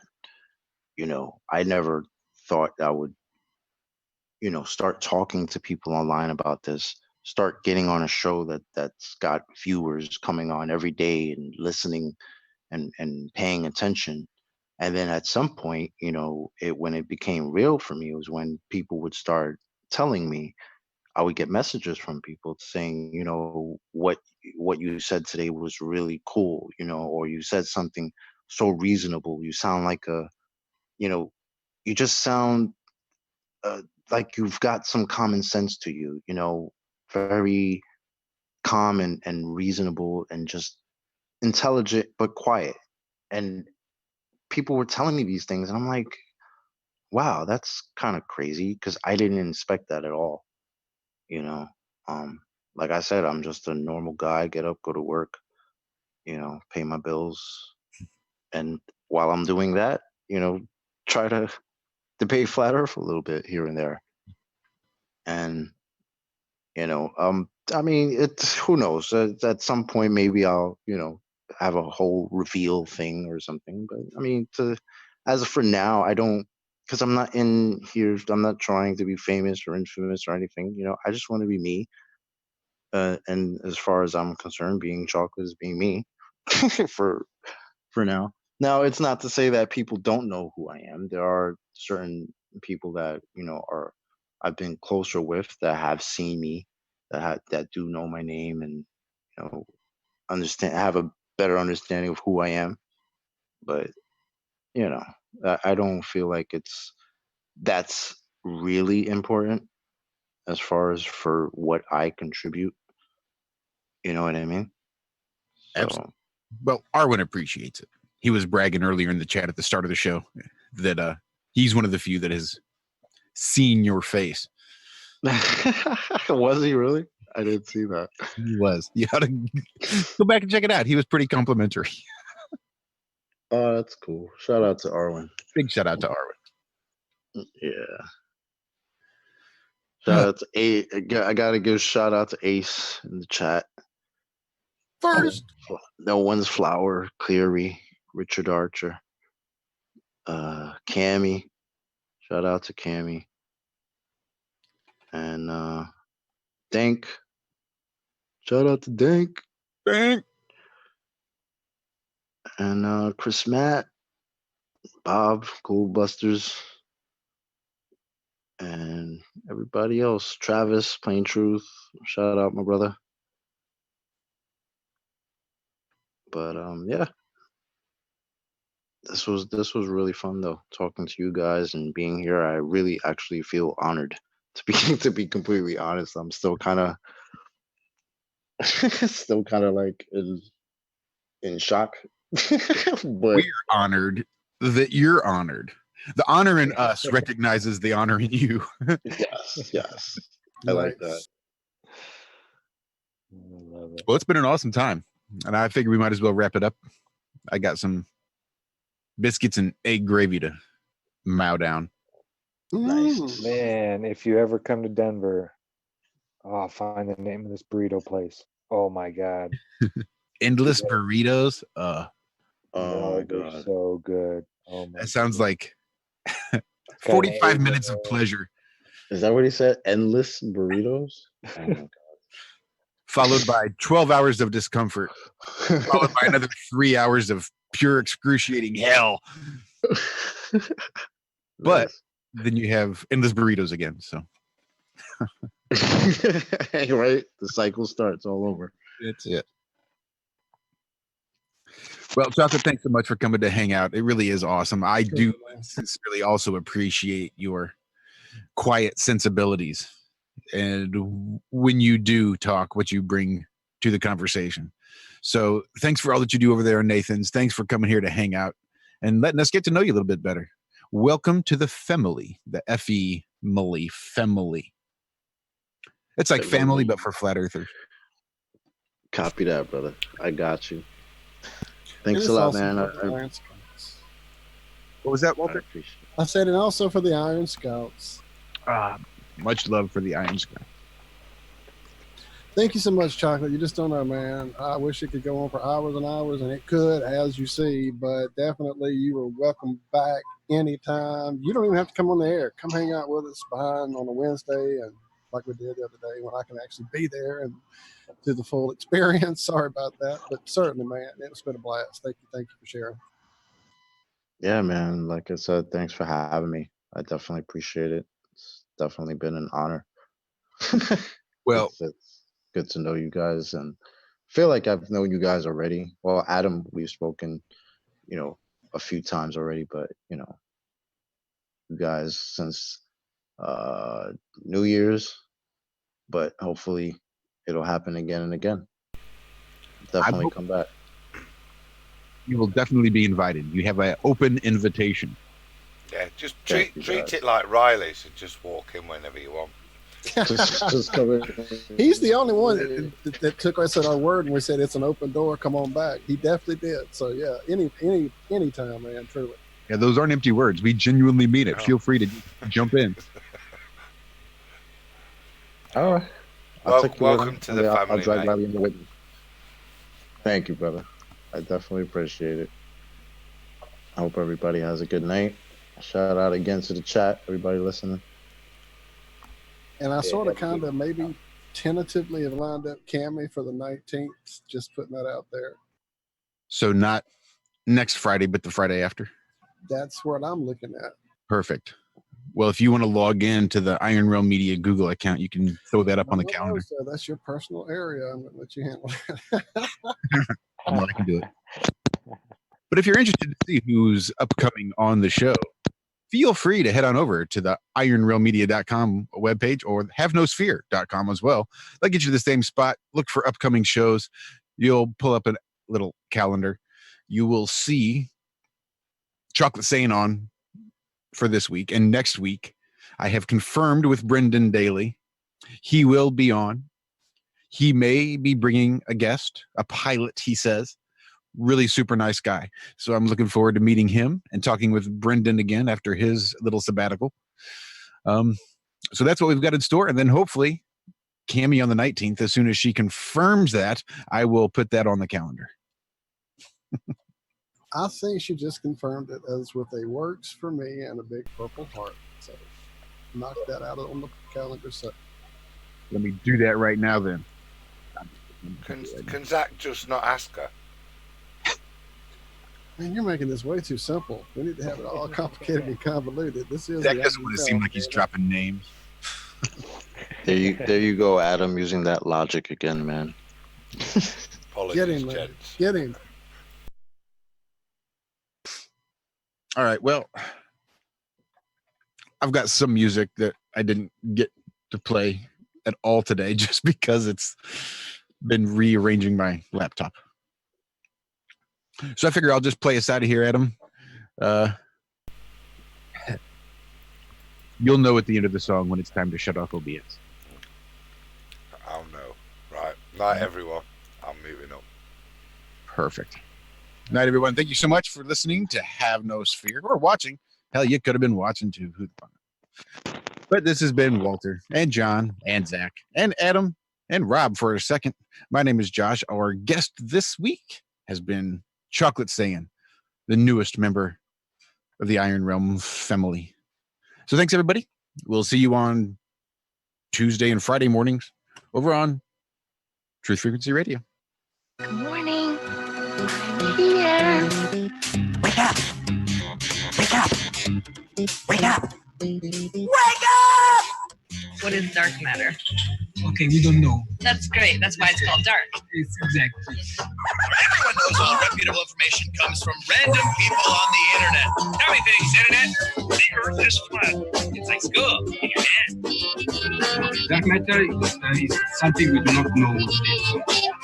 We believe the dark matter is there, but we have never detected it.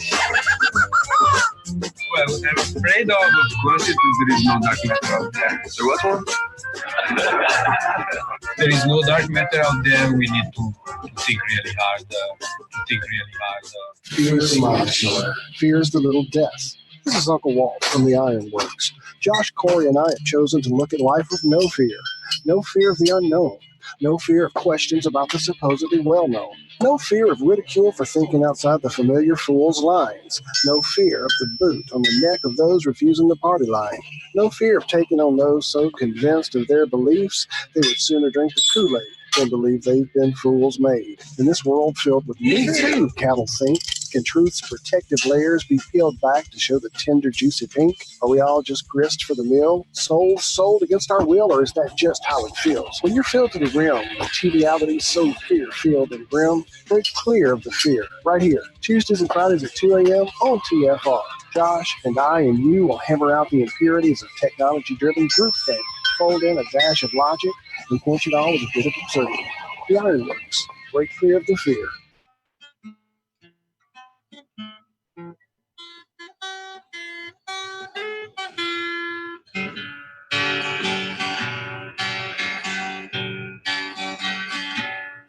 Little boxes on the hillside, little boxes made of ticky-tack, little boxes on the hillside, little boxes all the same.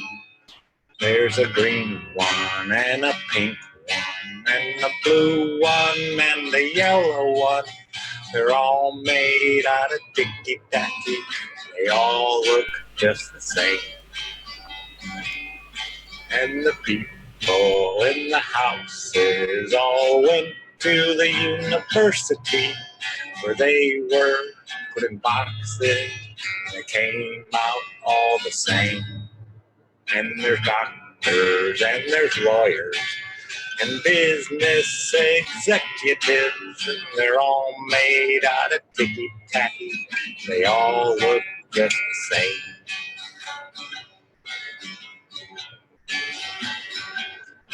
And they all play on the golf course and drink their martinis dry.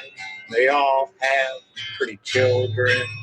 The children go to school, and the children go to summer camp, and then to the university where they are put in boxes. They come out all the same.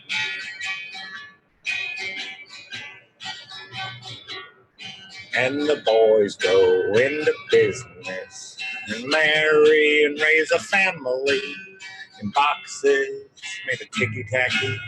They all look just the same.